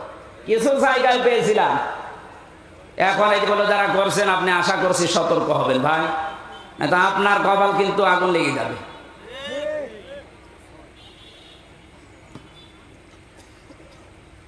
এই আয়াতের ভেতরে পেয়েছিলাম কোরআনান আরবিয়্যা, কোরআনে কারীম আপনার পথে আমি দিয়েছি ইংরেজি ভাষায়। কি বলেন না কেন? কেন আরবি ভাষায় দিলাম? পৃথিবীর যত ভাষা আছে সবচাইতে সহজ ভাষা আল্লাহর কাছে আরবি ভাষা, কিন্তু আজ এটা অনেকের কাছে কঠিন করে রেখেছি আমরা। কত বড় বড় মানুষেরা ফতোয়া দিচ্ছে যে এটা আমাদের জন্য না, এটা আলেমদের জন্য। কে বলেছে আপনাকে? নামাজ পড়া যেরকম ফরজ, মাস্ট বি কোরআনে কারীম শিক্ষা করা ওইরকম ফরজ। দল মত নির্বিশেষে, বুঝে হোক না বুঝে হোক, অন্তত আপনি নবীর দল বাদ দিয়ে অন্য দলে আছেন থাকেন, কিন্তু কোরআন পড়া শুরু করেন। জেলখানায় বহু মানুষকে আমি উল্টা পাল্টা দেখেছি। কোরআনে কারিম 1 বছর 1.5 বছর পড়ার পরে ওই মানুষগুলোরা এত পরিবর্তন হয়েছে। এই যে আমাদের কুষ্টিয়ার কৃতি সন্তান আবরারকে যারা হত্যা করেছিল, এর 13 জনের ফাঁসি হয়েছিল। এর ভেতরে 4 জনকে মাওলানা জসিমউদ্দিন রহমানী সাহেব নিচে বসে বসে হাফেজে কোরআন বানিয়ে দিয়েছে। এই যে পড়া কোরআন শরীফ যাদের মুখস্থ হয়ে গেছে, শুধু মুখস্থ না, এরা অনেক অর্থ পর্যন্ত এখন বুঝতেছে, কারণ আরবি গ্রামার ওর ভেতরে পড়ায় আলেমদের কাছে। ওরা যে পর্যায়ে এখন আছে, এখন অনুশোচনা করে, অনুতপ্ত হয় যে আমরা জালেমদের কথা মতো ভুল করে ফেলেছি। সত্যি যদি ওরা কোনোদিন আসতে পারে বাইরে, আপনি ওদের কোড়াল মেরে কোরআনের কাছ থেকে সরাতে পারবেন না। এজন্য আহ্বান জানাচ্ছে, আপনি আরবি ভাষাটা শেখেন। ওয়ালাকাদ ইয়াসসারনাল কোরআনা লিযিকরি ফাহাল মিন মুদ্দাকির। 4 বার আল্লাহ একটা কোরআনে 1 সূরার ভেতরে দিয়েছেন। আমি কোরআন সহজ করে দিয়েছি তোমাদের জন্য। এরপরও এখান থেকে শিক্ষা করা, উপদেশ নেওয়ার মতো কি কেউ পাবো না? কে বলছে? এই জন্য যেখানে আসেন আগে কোরআনের কাছে আসেন, এইটা শেখেন। আপনাকে আমি আমার বাবার দিকে ডাকছি না, ডাকছি আমার আল্লাহর কোরআন শিক্ষার জন্য। এই দুনিয়াতে যেহেতু কোরআনে কারিম দিয়ে সতর্ক করার জন্য নবীদের প্রতি আল্লাহ ওহী করেছেন সতর্ক বাণী হিসাবে। প্রথম সতর্কের ভেতরে পেয়েছি লিতুনদিরা উম্মাল কুরা ওয়া মান হাওলাহা। একটু খেয়াল করে শুনবেন। আল্লাহ পাক বলেন, এই আরবি ভাষায় কোরআনে কারিম আপনার প্রতি আমি ওহী করলাম কেন জানেন? আপনি এ দ্বারা এই যে উম্মুল কুরা, যেটা শহরের মা, তার মানে মক্কা শরীফ, এই মক্কার লোকদেরকে আপনি সতর্ক করবেন। এতটুকু যদি আল্লাহ পাক বলে শেষ করে দিতেন, এই আয়াতটা আমি পড়তাম না। পরের শব্দটাই সমস্যা হয়ে গেছে আমাদের জন্য। আল্লাহ পাক বলেন উম্মাল কুরা ওয়া মান হাওলাহা। শুধু মক্কা নগরী না, এর আশপাশে যত জায়গা আছে, তাফসিরে মুফাসসিরিনে কেরাম লিখেছেন আশপাশ মানে তামাম দুনিয়া। তার মানে কোরআনের সতর্কবাণী চলবে শুধু মক্কা আর মদিনায়। বলেন বলেন, আমান হাওলাহা, সারা দুনিয়ায়, সারা দুনিয়ার জন্য এই কোরআন। যেহেতু এখানে নাজিল হয়নি, তারপরও হাওলাহার ভেতরে বাংলাদেশও আছে। এই জন্য আপনাকে আমি কোরআন দিয়ে আজকে সতর্ক করব কয়েকটা, যেগুলো আমরা পাবো সামনে। কোরআনে কারিম দিয়ে সতর্ক করার পরেও যদি কোনো মানুষের, ওই যে আগে বললাম যে পরিবর্তন আসছে না, আপনি মেনে নিতে পারেন, বিশ্বাস করতে পারেন যে আল্লাহকে, আপনাকে আল্লাহ জাহান্নামেই দেবে। কারণ এর চাইতে অথেন্টিক সতর্ককারী কিতাব দুনিয়াতে আল্লাহ আর দেয়নি, কিয়ামত পর্যন্ত দেওয়ার সম্ভাবনাও। আরো জোরে বলেন।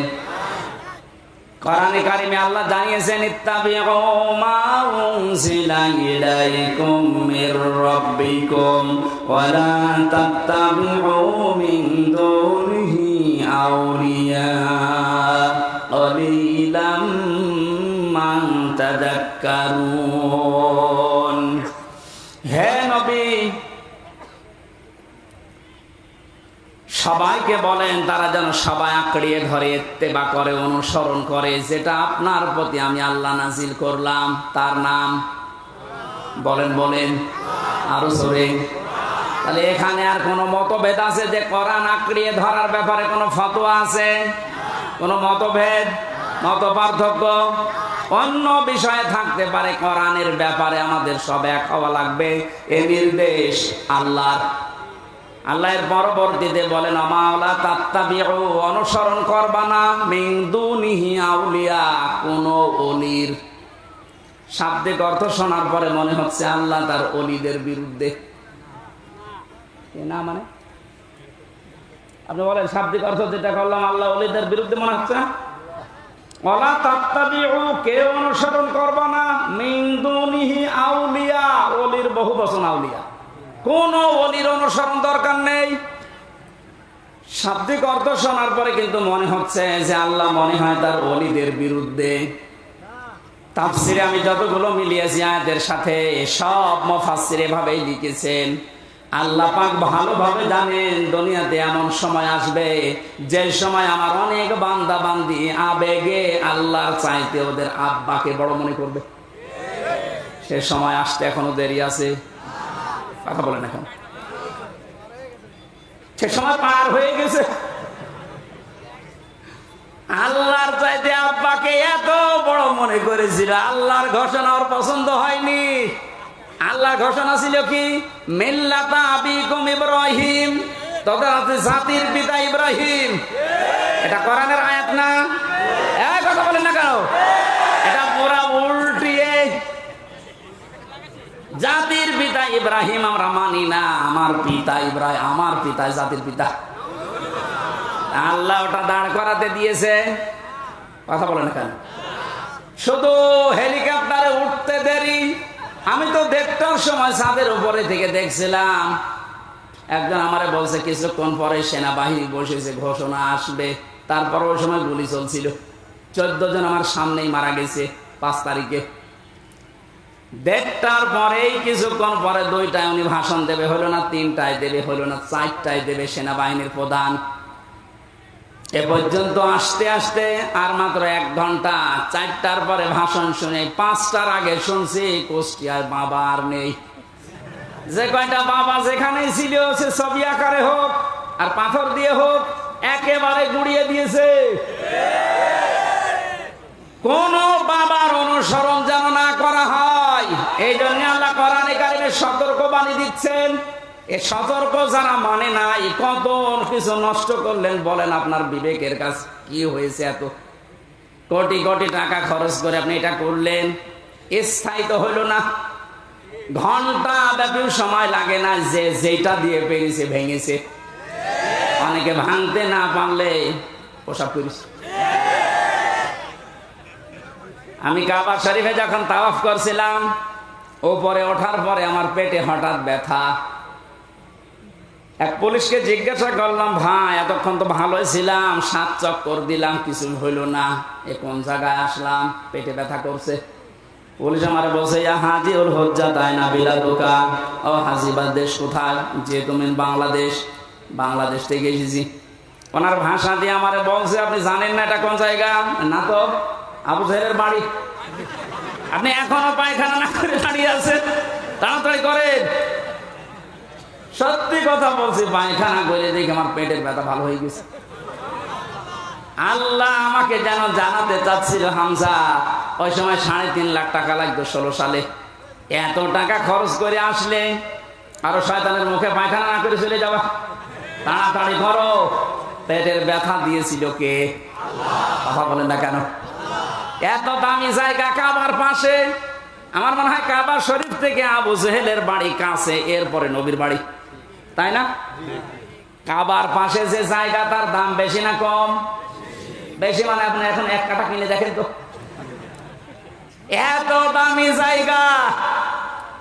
আল্লাহর কোরআনের বিরুদ্ধে যাওয়ার কারণে, কোরআনের বিরুদ্ধে অবস্থান নেওয়ার কারণে ওর বাড়ি যদি পায়খানা হতে পারে, এদেশে যারা জালেম, কোরআনের বিরুদ্ধে যারা অবস্থান নিয়ে আল্লাহর বর্ণিত ইব্রাহিম বাদ দিয়ে অন্য কাউকে যারা বসাতে চেয়েছিল, আমার তো মনে হয় ওই বাড়ি ঘরগুলো এখন বিশ্ব আন্তর্জাতিক টয়লেট বানানো দরকার।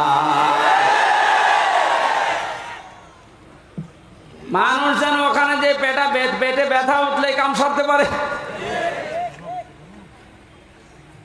কারণ এই জায়গাগুলো অভিশপ্ত। জালেমরা যেখানে থাকে এই জায়গাটা হয়ে যায় অভিশপ্ত। আমরা মিনা থেকে মুজদালিফায় যাওয়ার আগে দেখেছি বারবার যারা পেছনে থাকে বলে এখান থেকে দৌড়ান। কেন? কারণ এটা জায়গাটা গজবের জায়গা। গজবের কিছু জায়গা আছে যেখানে জালেমেরা বসবাস করে, ও জায়গাটাই আল্লাহ গজবের জায়গা বানিয়ে দেয়। আর আমার তো মনে হচ্ছে এই দেশটায় যারা জুলুম করেছে, 1734 জন মানুষ ছিল মেন দায়িত্বে, এদের অধিকাংশ বসবাসের জায়গাগুলো এখন গজবের জায়গা। আজ অনেক জালেম এখন মাঝে মাঝে কল দেয় যে হুজুর আপনি যা বলেন এর জন্য তো আমার ভয় লাগে, আতঙ্ক লাগে, আপনি আমার নাম বলে দেন কেন? আমি তো সেরকম কিছু করি না। কিচ্ছু করেন না। আপনি নিজেই বলতেন যে হুজুর আপনার দোষ নেই, আমি জানি, জানেন আপনি, আপনাকে একটু যদি সাহায্য করতেন, উপরে যে কয়টা স্যার আছে আপনার যদি বলতেন যে কিচ্ছু জানেন এ বিষয়ে, আমার তো দায়িত্ব দিয়েছেন রিমান্ডের, কিছু পাইনি, কি করব, একটু একটু নরমাল করে দেই, তাহলে আমার 3 বছর থাকা লাগে না। আপনি উপরে উপরে বলতেন আর ভেতরে যে এমন এমন কথা লাগাতেন, ওরা নিজেরা আপনারে বলতো পিটান হুজুরে পিটান। আমি নাম আর নেই না, নামও নিচ্ছে না, কিন্তু আপনি যা করেছেন বিবেকের কাছে আপনি জিজ্ঞাসা করেন, আপনি ঘুমাতে পারবেন না। কোরআনে কারীম দিয়ে সতর্ক করা দরকার, শুধু মক্কা মদিনা না, তামাম পৃথিবী। এজন্য আলেম যারা দাবি করে, নবীর ওয়ারিস যারা, এই দাবিদার মানুষগুলোর উচিত পেছনের দিকে না তাকিয়ে কোরআন দিয়ে তামাম দুনিয়া চষে বেড়ানো। আল্লাহ ওই দায়িত্ব এখন আলেমদেরকে, এই ছোট্ট গোলাম হামজাকেও দিয়েছে। আমি যেন ইখলাসের সাথে পরিপূর্ণভাবে পালন করার চেষ্টা করতে পারি, বলেন আমিন। আল্লাহ রাব্বুল আলামিনের পরে জানিয়েছেন ওয়াকুনদিরা ইয়াউমাল জামঈ লা রাইবা ফীহি ফারিকুন ফিল জান্নাতি ওয়া ফারিকুন ফিস সাঈর। এখানে দুইটা তথ্য আছে। এতদিন একটা ভ্রান্ত ধারণায় ছিলেন, আশা করছি এটা মিটবে, বিশেষ করে আলেমরা। আপনারা আছেন তো?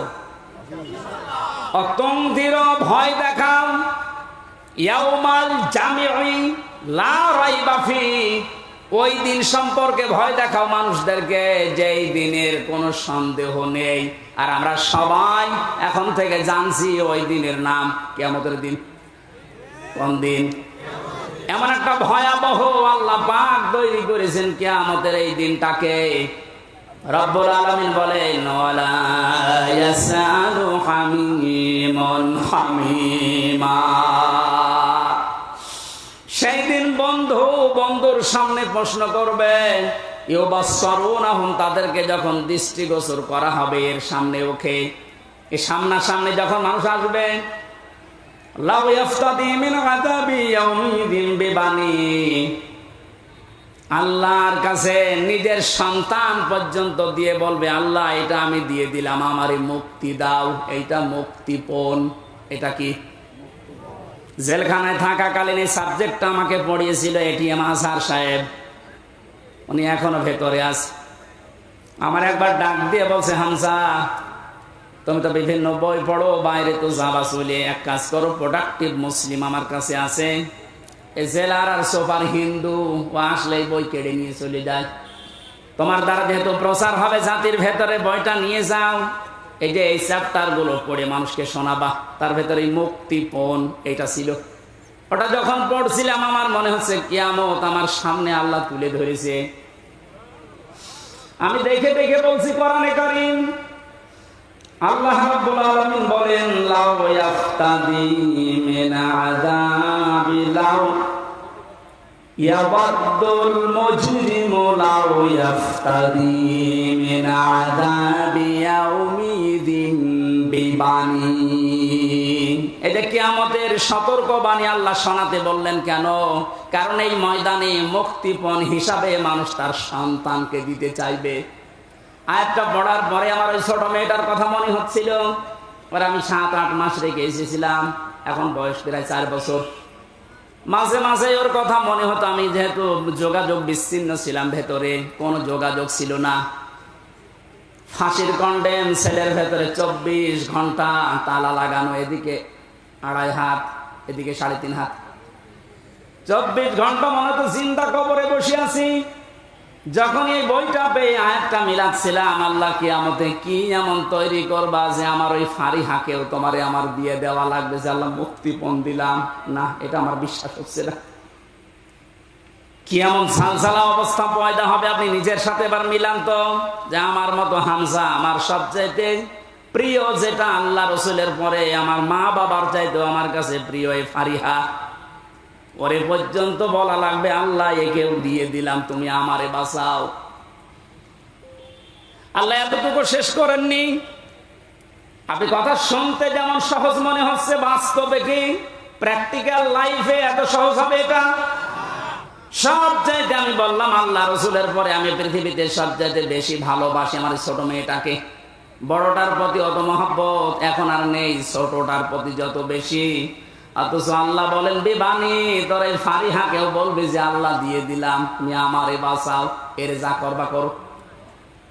বাস্তবে আপনি দেখেননি এই বন্যায় কত মানুষ ভেসে যাচ্ছে, অথচ নিজের 2 মাস 5 মাস 1 বছরের বাচ্চাকে বুকের উপরে নিয়ে নিজে ভাসতে ভাসতে মরে গেছে। বাচ্চা বেশি আছে, এই কথা বলছেন কেন?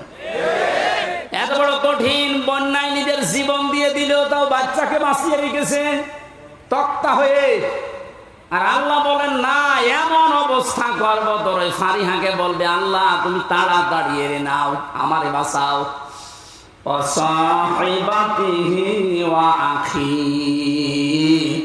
সাহেব শব্দের 2টা অর্থ হয়, 1 নম্বরে স্ত্রী, 2 নম্বরে বন্ধু বান্ধব। ও আখিহি, এবং তার ভাই। এই ভাই মানে শুধু আপন ভাই না, এ ভাই মানে দলীয় ভাই আছে। দলীয় ভাই দেশে নেই? এক কথা বলেন না কেন? বড় ভাই আছে, মেজ ভাই আছে, ছোট ভাই আছে। ঘর বানাতে যাবেন, এক দল এসে বলবে বড় ভাই পাঠিয়েছে। না, রাজশাহী নওগাঁ এসব নেই? আমার কোস্টিয়াম এটা ছিল, আমি যখন বাড়ি আরম্ভ করছিলাম ওই 19 সালে, একদল এসে বলছে বড় ভাই পাঠিয়েছে, মিষ্টি খেতে দেন, দিলাম। কিছুদিন পরে এসে বলছে ছোট ভাই পাঠিয়েছে, মিষ্টি খেতে দেন। ভাই কত তোমাদের? আল্লাহ বলেন কিয়ামতের ওই কঠিন দিনে যেটা সম্পর্কে সতর্ক করতে বলছি নবী, ওই দিন সে তার এই ভাইকে পর্যন্ত যত রকমের ভাই বলবে আল্লাহ দিয়ে দিলাম, এদেরকে নেন, আমারে বাঁচান।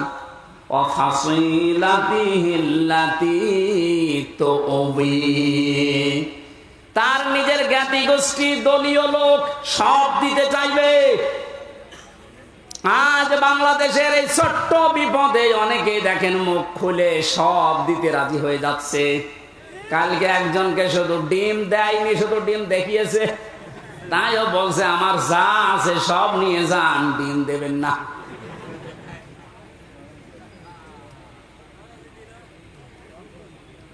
বাংলার মুসলমানেরা এত কিছু শুরুই করেনি, আপনি এতটুকুতে উল্টা পাল্টা মন্তব্য করছেন, এতটুকুতে আপনার মায়া উতলিয়ে পড়ে। ব্যারিস্টার আরমানের স্ত্রীর কাছে আপনি দাঁড়ান তো, কি জবাব দিতে পারেন দেখি? পারবেন? পারবেন না।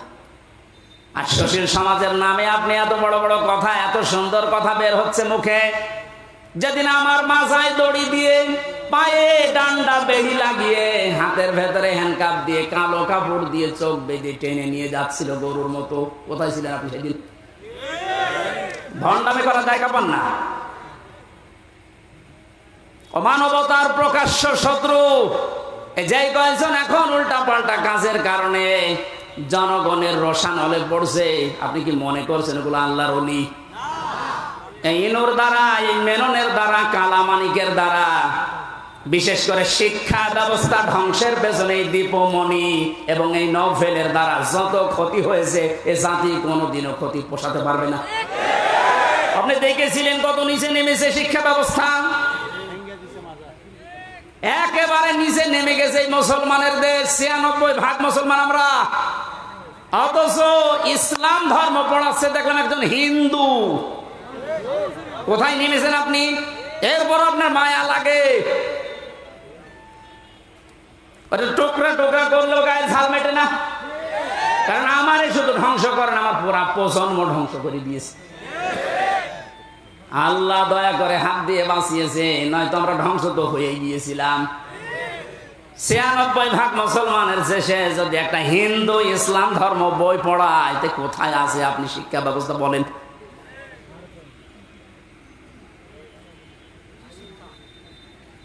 একটু শুধু উপর দিয়ে একটু ডিম মারে, এই আপনার সহ্য হয় না। আর আমার মাথায় দড়ি দিয়ে যে ছাগলের মতো টেনে নিয়ে গেল, তখন আপনার সহ্য হলো কি করে?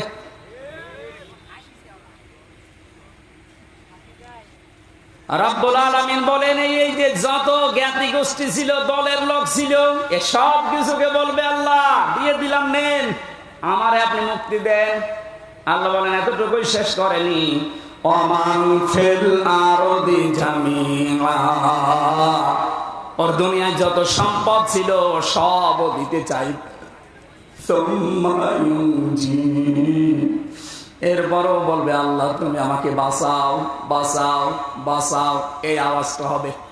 তাফসিরে 3 বার আওয়াজ দেওয়ার পরে আল্লাহ বলেন কাল্লা, কখনো না। ইন্নাহা লাযা, ও নওগাঁবাসী, শুধু ওয়াজ শোনার জন্য শুনছেন, আমি বলার জন্য বলছি তা না, এটা মিলান।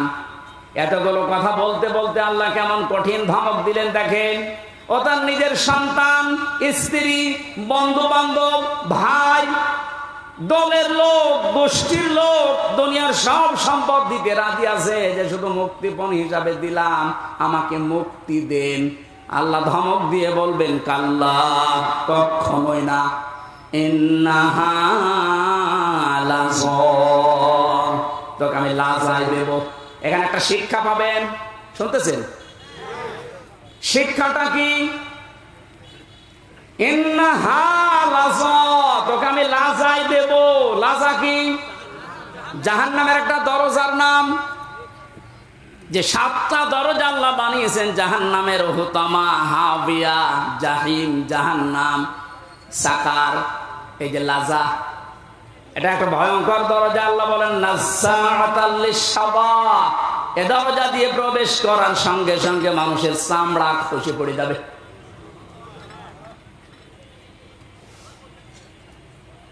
ওয়াজ বাড়ি নিয়ে যাওয়া নাই, এখানে পর্যন্ত রাখেন। বলেন তো এরকম কি ঘর দুনিয়ায় আছে যেখানে গেলে আগে চামড়া খসে যায়? আমি এখনো পাইনি। মাটির নিচে যতগুলো ঘর দেখেছিলাম, হ্যাঁ শাস্তি আছে, কিন্তু ঢোকালে চামড়া খসে যায়, আমি পাইনি, দেখিও নি। আল্লাহ এমন ঘরের পরিচয় দিচ্ছেন লাজা, এখানে গেলে আগে চামড়া খুলে যায়। তাহলে ঘরটা ভয়ঙ্কর। কথা বলে না কেন? এ পৃথিবীর জমিনের সবচাইতে ভয়ঙ্কর ঘরের নাম হচ্ছে আয়না ঘর। কথা বলে না কেন? আর আল্লাহ বলেন লাজা এত ভয়ঙ্কর, এখানে গেলে আগে চামড়া খসে পুরা চামড়াহীন হয়ে যাবে। নাজ্জাআতাল লিশ-শাওয়া, কাদেরকে ঘরের ভেতরে দেব চামড়া খসাতে জানো? দেখেন তো আপনার মেলে কিনা।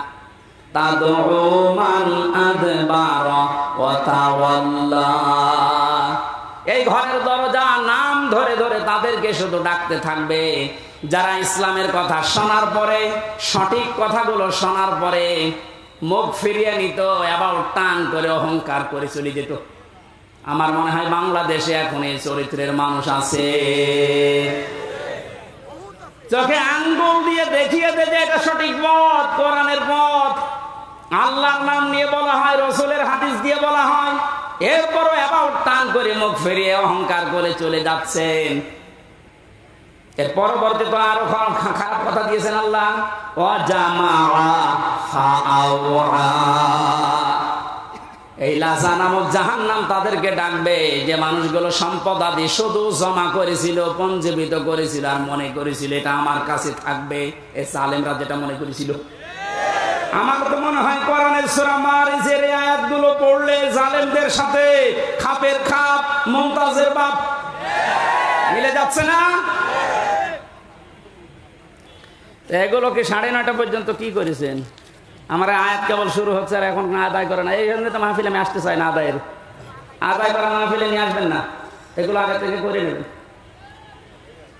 তাফসীর করতে লিখে দিয়েছেন, আমি তা যা শেষ করবো তো আয়াতগুলো, নাকি আগে এটা করে নেব? শেষ করে এখন থাকবেন তো নাকি টাকা কথা তোলা কথা বললে অত চলে যাবেন? নেন 5-7 মিনিট না, 4 মিনিট সময় দিলাম, 4 মিনিট। যারা যাচ্ছে যা আছে সব আগে দিয়ে দেন, এরপরে শব্দে যাবো, তাড়াতাড়ি করেন।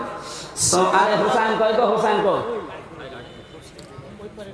কালেকশনে মাহফিল নিয়েছে, ও কালেকশন করতে পারে না? এটা তো আমি জানি না, তো আমার জোর করে চাপিয়ে দিলে হবে?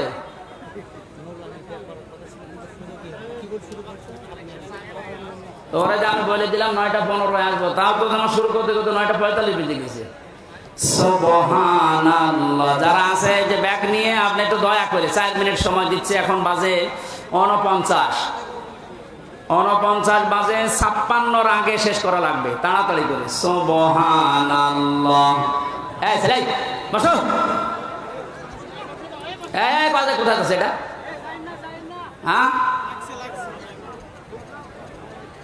সুবহানাল্লাহ আলহামদুলিল্লাহ লা ইলাহা ইল্লাল্লাহ সুবহানাল্লাহ আলহামদুলিল্লাহ লা ইলাহা ইল্লাল্লাহ লা ইলাহা ইল্লাল্লাহ মুহাম্মাদুর রাসূলুল্লাহ সুবহানাল্লাহ আলহামদুলিল্লাহ লা ইলাহা ইল্লাল্লাহ সুবহানাল্লাহ।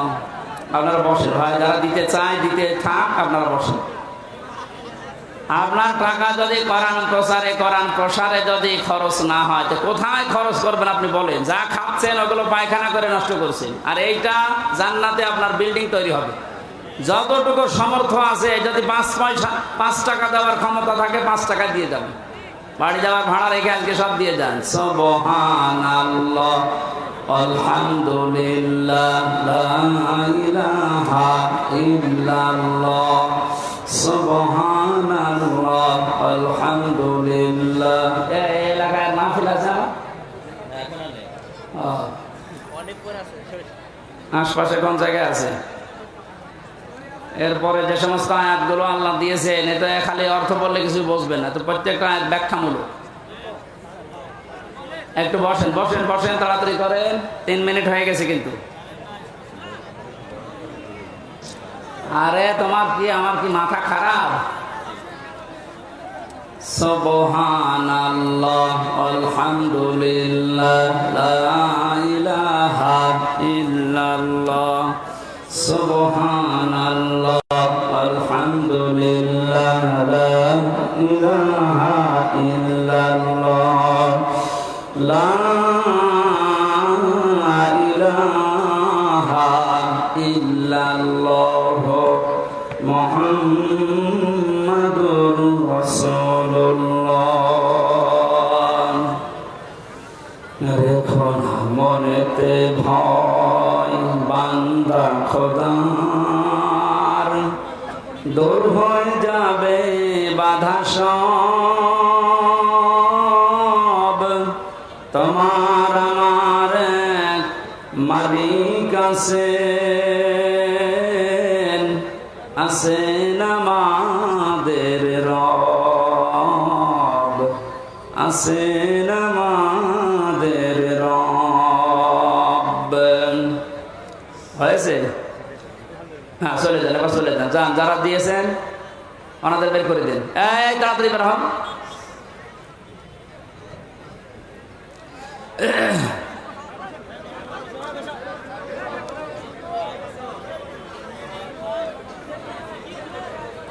اللهم صل على محمد وآله وصحبه وبارك وسلم. বসে বসে তাড়াতাড়ি বসে। اللهم صل على محمد وآله وصحبه وبارك وسلم. اللهم صل على محمد وآله وصحبه وبارك وسلم. আমার ভাইরা, আমরা কিয়ামতের এই দিনের কথা সতর্ক করছিলাম আল্লাহর কোরআন দিয়ে। এখন এই সতর্ক করতে গিয়ে যে মানুষগুলোর কলিজায় লেগেছে শত্রুতা করবে আমি জানি। কোরআনের কথা বলার কারণেই তো গতকাল একজনের উপরে হামলা হয়েছে রাজশাহীতে। সাপাহার কোন অপরাধে আপনি তার জীবনটা এভাবে নষ্ট করে দিলেন? সতর্ক করছি এই কারণে, ওয়ামা সাবাকুম মিন মুসিবাতিন ফাবিইযনিল্লাহ। আমরা যারা কোরআন দিয়ে সতর্ক করি, কোরআনের পথে মানুষকে ডাকি, কসম আল্লাহর, এই সূরা তাগাবুনের 11 নম্বর আয়াত আমরা 100 বিশ্বাস করি। কান খাড়া করে শোনেন, এই পৃথিবীর জালেম এবং মুনাফিকেরা আপনারা যতই ষড়যন্ত্র করেন, আমরা বিশ্বাস করে নিয়েছি যে মুসিবত, যে বিপদ আপদ, এগুলো সব আল্লাহ আগেই লিখে রেখেছেন। এই কারণে আসতেছে। যেহেতু দুনিয়া আমাদের শেষ না, আমাদের আরেকটা টার্গেট আছে, আখিরাত। কি বললাম? ইয়াউমা ইয়াজমাউকুম লিয়াউমিল জামি'i যালিকা ইয়াউমুত তাগাবুন। আল্লাহ পাক বলেন এরপরে যে জগৎ শুরু হবে কিয়ামতের, এই জগতে আসল হার জিত আরম্ভ হবে। সুতরাং আমরা ওই হার জিত চাই যেখানে সফল হলে আসল সফলতা, যেখানে বিফল হলে আসল বিফলতা। এই জন্য আমরা সফল হওয়ার জন্য এই পথে এসেছি। সতর্ক করছি কোরআন দিয়ে, আপনি যদি উল্টাপাল্টা ধারণা আমার প্রতি রাখেন যে এর ক্ষতি করব, আমি বিশ্বাস করে নিয়েছি এইটাও লেখা ছিল। কথা বলেন না কেন? কোরআনে কারিমে সূরা হাদীদের ভেতরে আছে আল্লাহ রাব্বুল আলামিন বলেন, মা আসাবা মিন মুসিবাতিন ফিল আরদি ওয়ালা ফি আনফুসিকুম ইল্লা ফি কিতাবিম মিন ক্বাবলি আন নাবরাহা ইন্না যালিকা আলাল্লাহি ইয়াসির। এই ভালো করে মিলাবেন। আমি যখনই কোরআন পড়ি আয়াতের ব্যাখ্যা যায় তখন দেখি আমার মনে হয় ১৫০০ বছর আগে না এই মাত্র বাংলাদেশ দেখি আল্লাহ আয়াতটা নাযিল করলো। আপনি মিলান তো দেখি, মা আসাবাকুম মিন মুসিবাতিন ফিল আরদি, যে সমস্ত মুসিবত বিপদ আপদ আনন্দের বিষয় যাই বলেন দুনিয়াতে আসে, তোমাদের উপরে আসে, এগুলো সব আমি আগে থেকে আমার কিতাবে লিপিবদ্ধ করে রেখেছি। আর এটা আমি আল্লাহর জন্য একেবারেই সহজ। এই জন্য মুমিনদের জীবনে যদি বিপদ আসে, যদি ধৈর্য ধারণ করতে পারে, আখেরাতে তার পুঁজি তৈরি হয়। আর এই ধৈর্যের কারণে তার জীবনের অপরাধগুলো আল্লাহ মাফ করে দেয়। কিন্তু এই বিপদ আপদ যাদের কারণে তৈরি হয়, এই জালেমগুলোর দুইটা ক্ষতি। এক নাম্বার, ওদের দুনিয়ার জীবনে ধ্বংস ছাড়া আর কিছু নেই। কারণ জালেমদের জন্য আমি ওই দিন বলেছিলাম যে বরদোয়া, জালেমদের জন্য মামলা দায়ের করবে সরাসরি আল্লাহ। এ বাংলাদেশে চলো জালেম ছিলেন, আপনি নিজে তো জানেন যে আপনি জালেম কিনা। আপনি জালেম যারা ছিল তারা আল্লাহর মামলার আসামি। আল্লাহর মামলার আসামিদের দুনিয়া আখিরাত তো শেষই। কথা বলেন না কেন? এই জন্য আমরা যারা বিপদে পড়ি আমাদের কোনো আফসোস নেই, জানি এগুলো কিতাবে লেখা আছে, হবে এটা। দুইটা উপকার আমাদের জন্য। আমরা যদি কোনো নিয়ামত পাই, একেবারে আনন্দে আত্মহারা হয়ে উল্টা পাল্টা কাজে আমরা জড়িয়ে পড়ি না। আজ দুনিয়াদার যারা দেখতে পেলাম এই 5 তারিখ থেকে 31 তারিখ পর্যন্ত, আখেরাতের টার্গেট যাদের নেই, কিতাবে যাদের বিশ্বাস নেই, এই মানুষগুলো 5 তারিখ থেকে 31 তারিখ পর্যন্ত বিজয় একটা পাওয়ার পর পরে তারা লুটপাট আরম্ভ করে দিয়েছে। তাদের পূর্বের চরিত্র আবার মনে হচ্ছে ফিরে এসেছে।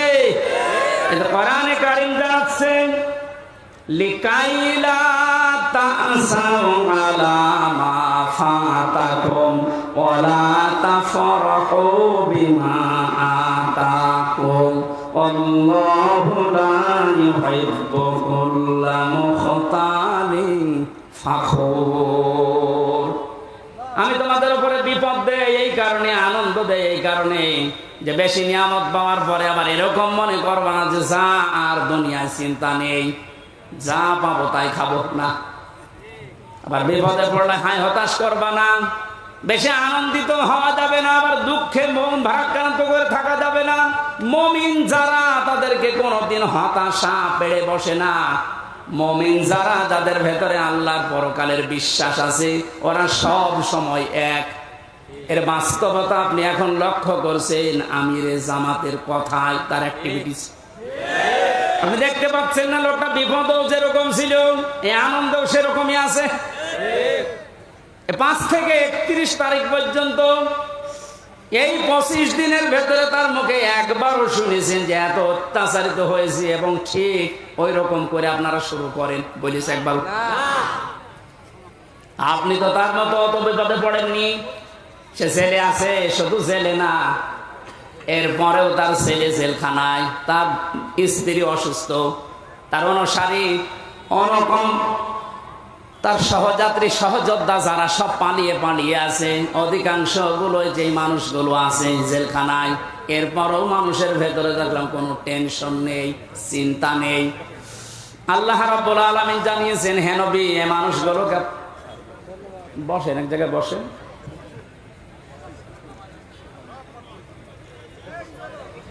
কোন নিয়ামত পাবার পরে যেন আমরা একেবারে আনন্দে আত্মহারা হয়ে কোন মানুষের উপরে জুলুম, অত্যাচার, নির্যাতন না করি, সে কথা আল্লাহ এই আয়াতের ভেতরে জানিয়েছেন।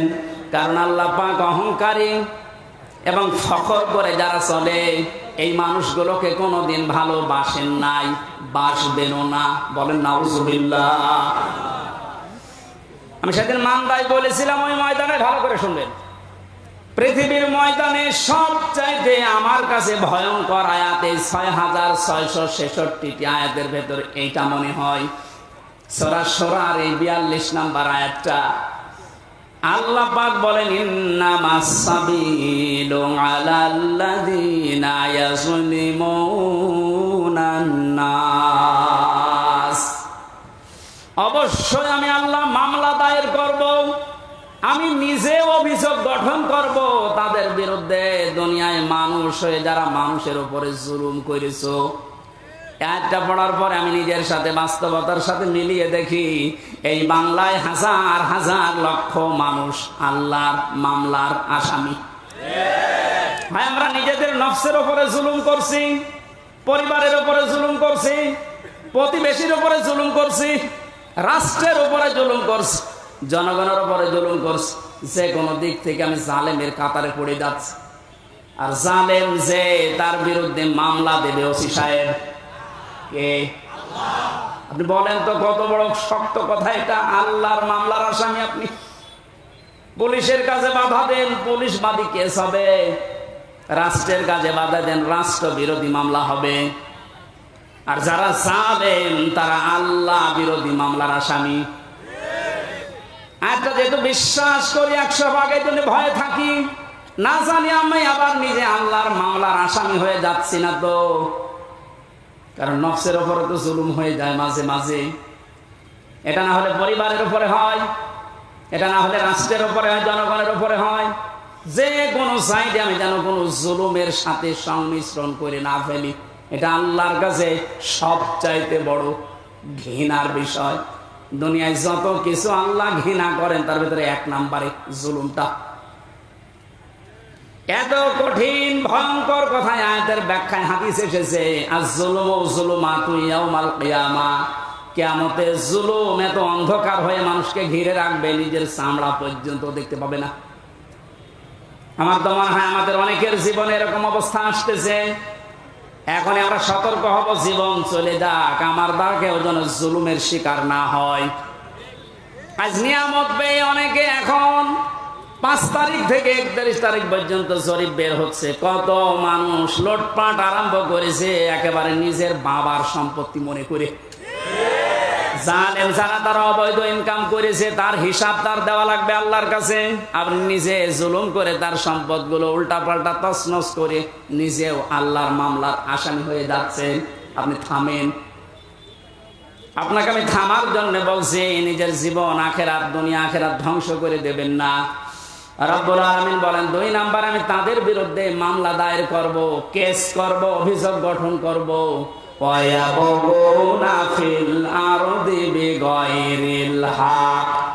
এই পৃথিবী শান্ত হয়ে যাওয়ার পরে যারা অশান্তি করার জন্য মাঝে মাঝে এই দুনিয়া বিশৃঙ্খল পরিবেশ তৈরি করার জন্য চেষ্টা চালায়। কথা বুঝতেছেন? দুনিয়া শান্ত হয়ে যাওয়ার পরে যেন অশান্ত করার জন্য চেষ্টা চালাবেন না। আলাহুম আযাবুন আলীম, তাদের জন্য যন্ত্রণাদায়ক শাস্তি আমি এই দুনিয়ায় আর মরণের পরে রেডি করে রাখলাম। তার মানে শাস্তি রেডি আছে। এই 2টা অপরাধে আমরা যেন না জড়িয়ে পড়ি। আল্লাহ বলেন আমিন। কোরআনে কারিমের আয়াত দিয়ে যে সতর্কবাণী আল্লাহ উচ্চারণ করেছিলেন যে কিয়ামতের এই দৃশ্যের কথা আপনি মানুষদেরকে শোনাবেন, যাদের ভেতরে জবাব দিতে হবে এই টেন্ডেন্সি আছে, কেন আপনি দেখবেন এই মানুষগুলো এমনিতেই পরিবর্তন হয়ে যাচ্ছে। আর যাদের ভেতরে বিশ্বাস নেই যে না, দুনিয়ার জীবনই শেষ জীবন, আমার আর দরবারে ইলাহিতে দাঁড়ানো লাগবে না, এই মানুষগুলোকে কোরআন দিয়ে সতর্ক করলেও কাজ হবে না। ফাদাক্কির বিল কুরআনি মান ইয়াখাফু ওয়াঈদ। সয়াড admonish and or by the holy Quran him who fears my threat. আল্লাহ বলেন নবী আপনি কোরআন দিয়ে তো এই মানুষগুলোকে সতর্ক করতে পারেন, তারা আপনার বাণী শোনার পরে সতর্ক হবে, ভীত সন্তুষ্ট হয়ে যাবে, যারা আল্লাহর ধমকের ভয় করে। কার ধমক? বলেন বলেন। পুলিশের ধমক খেলে আপনার জীবনে ভয়ে কাঁপাকাঁপি করেন। পুলিশকে যিনি বানিয়েছেন আমার আল্লাহ, উনি নিজে বলছেন আমি ধমক দেব। আল্লাহর ধমক যে কত কঠিন, কত ভয়ঙ্কর, সূরা ইয়াসিনের ভেতরে ব্যাখ্যায় আছে। আমরা আবার আল্লাহর ধমকের উপযুক্ত হয়ে যাচ্ছি না তো? আমাদের জীবন এখনই থামানো লাগবে। এমন এমন কোনো কাজে আঞ্জাম দেওয়া যাবে না যে আমরা আবার আল্লাহর মামলার আসামি হয়ে যাচ্ছি, আল্লাহর ধমকের উপযুক্ত হয়ে যাচ্ছি। আল্লাহ যেন এরকম ধমক সূচক কিছু আমাদেরকে না বলেন, এইরকম জীবন গঠন করা দরকার। বলেন আমিন। রব্বুল আলামিন জানিয়েছেন সতর্কবাণীগুলো উচ্চারণ করার পর ওই দিবস সম্পর্কে মানুষদেরকে আপনি ভয় দেখাবেন, যেই দিবসে তার মা বাবা, স্ত্রী, পুত্র, আত্মীয় স্বজন কোনো কিছু কাজে আসবে না।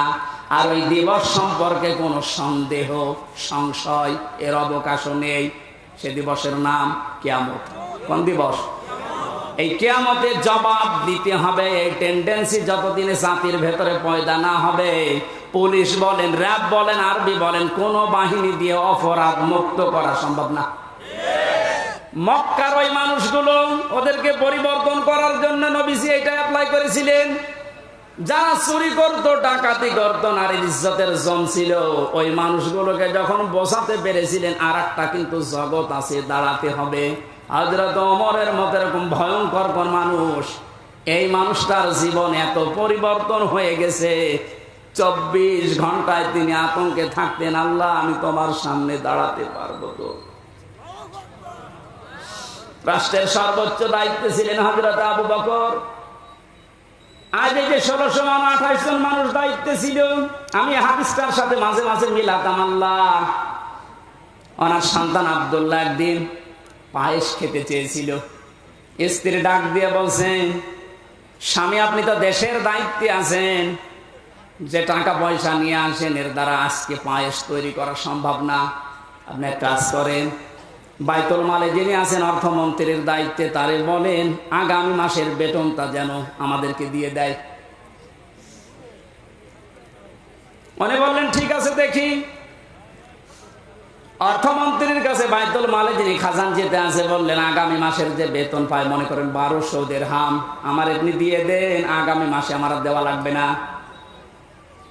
অর্থমন্ত্রী ওইরকম ছিলেন, ডাক দিয়ে বলে প্রধানমন্ত্রী আপনি যে আগামী 1 মাস বাঁচবেন এইটা একটা লিখিত দেন। আমাদের দেশে যারা দায়িত্ব ছিল, এটা কি যিনি দায়িত্ব ছিল প্রধান, তাকে বলার ক্ষমতা ছিল?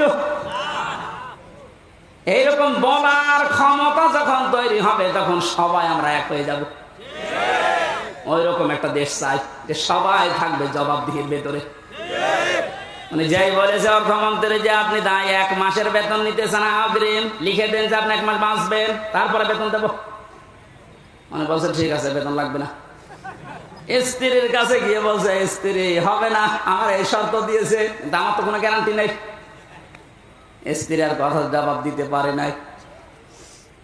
15 দিন পর পায়েস রান্না করে দুপুর বেলা দিয়েছে, মানে খাওয়া বন্ধ করে দিলেন। ডাক দিয়ে বলেন স্ত্রী দাঁড়াও, আমি তো আগাম বেতন নিয়ে আসি নাই, যা প্রতি মাসে মাসে দেয় ওইটাই দিয়েছি, কোথায় পেলে? স্ত্রী উম্মে রোমানা ডাক দিয়ে বলে স্বামী আমার, আপনাকে আমি বলেছিলাম আপনি পারেন নাই, কিন্তু আপনার উপর আমার কোনো রাগ নেই। যেই টাকা আপনি আমাকে হাত খরচের জন্য দেন প্রতি মাসে মাসে, ওখান থেকে আমি 1 মুঠা করে চাল, আটা যাই বলেন তুলে রাখতাম। 15 দিনে প্রায় 2 কেজি হয়ে গেছে। এটা আমি পাশের বাড়িতে বিক্রি করে এই পায়েস রান্না করেছি। হযরতে আবু বকর সিদ্দিক সন্তান আব্দুল্লাহ খাবার খাচ্ছিলেন। আব্দুল্লাহকে ডাক দিয়ে বললেন তাড়াতাড়ি খেয়ে শেষ করো। ছেলেটার হাত ধরে নিয়ে গেলেন বাইতুল মালে। অর্থ মন্ত্রণালয়ের দায়িত্বে যিনি আছেন খাজানচি অর্থমন্ত্রী বললেন ভাই আগামী মাস থেকে অন্তত 1200 টাকার জায়গায় আমার 1000 টাকা করে বেতন দেবেন। কারণ আমি যা দেখলাম 1000 টাকা হলো আমার সংসার চলে যাচ্ছে, ওই 200 টাকা থাকলে আমার জনগণের কাজ হবে। কি টেন্ডেন্সি তৈরি করেছিলেন তারা বলেন তো? তারাও তো আমার মতোই মানুষ ছিল, আমরা পারি না কেন? এটা জবাব দিতে হবে আমার মালিকের সামনে দাঁড়িয়ে। এটা যতক্ষণ পর্যন্ত 100 ভাগ আপনি বিশ্বাস না করবেন, আপনার দাড়ি লম্বা হতে পারে দরবেশের মতো, আপনার জব্বা লম্বা হতে পারে, 14 বার হজ করতে পারেন, কিন্তু আপনার জীবন পরিবর্তন হবে না। আপনার জীবনকে আপনি পরিচ্ছন্ন করতে পারবেন না। নওগাঁবাসী, আমি আমার ইমান থেকে কথা বলছি, যতটুকু আমি মানতে পারবো বলে বিশ্বাস করি আমি ততটুকুই বলছি। আমরা যেন এইরকম চরিত্র অর্জন করতে পারি কোরআন কেন্দ্রিক, বলেন আমিন। ফারিকুম ফিল জান্নাতি ওয়া ফারিকুম ফিস সাঈর। সর্বশেষ আল্লাহ যখন শেষ করে দেবেন বিচার আচার, একদলকে জাহান্নামে পাঠিয়ে দেবেন, একদলকে জান্নাতে পাঠিয়ে দেবেন, এইটাই ফাইনাল, এই শেষ। আমরা যেন যে কোনো এক দলে যেতে পারি তা না। এই যে ফারিকুম ফিল জান্নাহ, আল্লাহর বানানো যে বাগান জান্নাত, এইটাই আমার জীবনের আসল টার্গেট বানানো দরকার। এখানে না যাওয়া পর্যন্ত আমার কোনো বিশ্রাম নেই, কারণ আসল জীবনের সফলতা কিন্তু এই বাগানটা। ফামান যুহজিহা আনিন নার ওয়া উদখিলাল জান্নাতা ফাকাদ ফাজ। আল্লাহ বলেন ওই লোকটার জীবন তো সফল, যাকে বিচার আচার করার পরে আমি আল্লাহ জাহান্নাম থেকে মুক্তি দিয়ে জান্নাতি বলে ঘোষণা দিয়ে দেব, এই লোকটা সফল। সুতরাং ওই জায়গায় পৌঁছানোর আগে আমাদের জীবনের আসল ফাইনাল খেলা নেই, ওইটাই আসল ফাইনাল খেলা, চূড়ান্ত ওই খেলায় যেন আমরা জিততে পারি। আমাল হায়াতুদ দুনিয়া ইল্লা মাতাউল গুরুর। পৃথিবীর মানুষ বারবার বলছি, শোনো, দুনিয়ার জীবনটা কিন্তু খেলাধুলা, রং তামাশা। আল্লাহ আমাদেরকে বোঝার তৌফিক দিন, আমিন। বারাকাল্লাহু লানা ওয়া লাকুম ফিল কোরআনিল আযীম। আল্লাহুম্মা আমিন। লা ইলাহা ইল্লা আনতা সুবহানাকা ইন্নী কুনতু মিনাজ জালিমিন। লা ইলাহা ইল্লা আনতা সুবহানাকা ইন্নী কুনতু মিনাজ জালিমিন। ফাসতাজাবনা লাহু ওয়া নাজাইনাহু মিনাল গাম্মি ওয়া কাযালিকা নুনজিল মুমিনিন। রব্বানা যালামনা আনফুসানা ওয়া ইল্লাম তাগফির লানা ওয়া তারহামনা লানাকুনান্না মিনাল খাসিরিন। রব্বুল আলামিন, সারা জীবন অপরাধ করে জীবনটা নষ্ট করে ফেলেছি। হাত উঠে কথা বলবো ভয় করে, লজ্জা করে। পিছনের দিকে তাকালে জাহান্নামের আগুন ছাড়া কিচ্ছু দেখা যায় না। আর আমাদের অপরাধের দিকে তাকালে হয়তো তোমার মাফ করতে ইচ্ছে করবে না। তোমার গাফফার নামের দিকে তাকাও, আমাদের অপরাধগুলো তুমি এই মুহূর্তে সব গোপন করে দাও।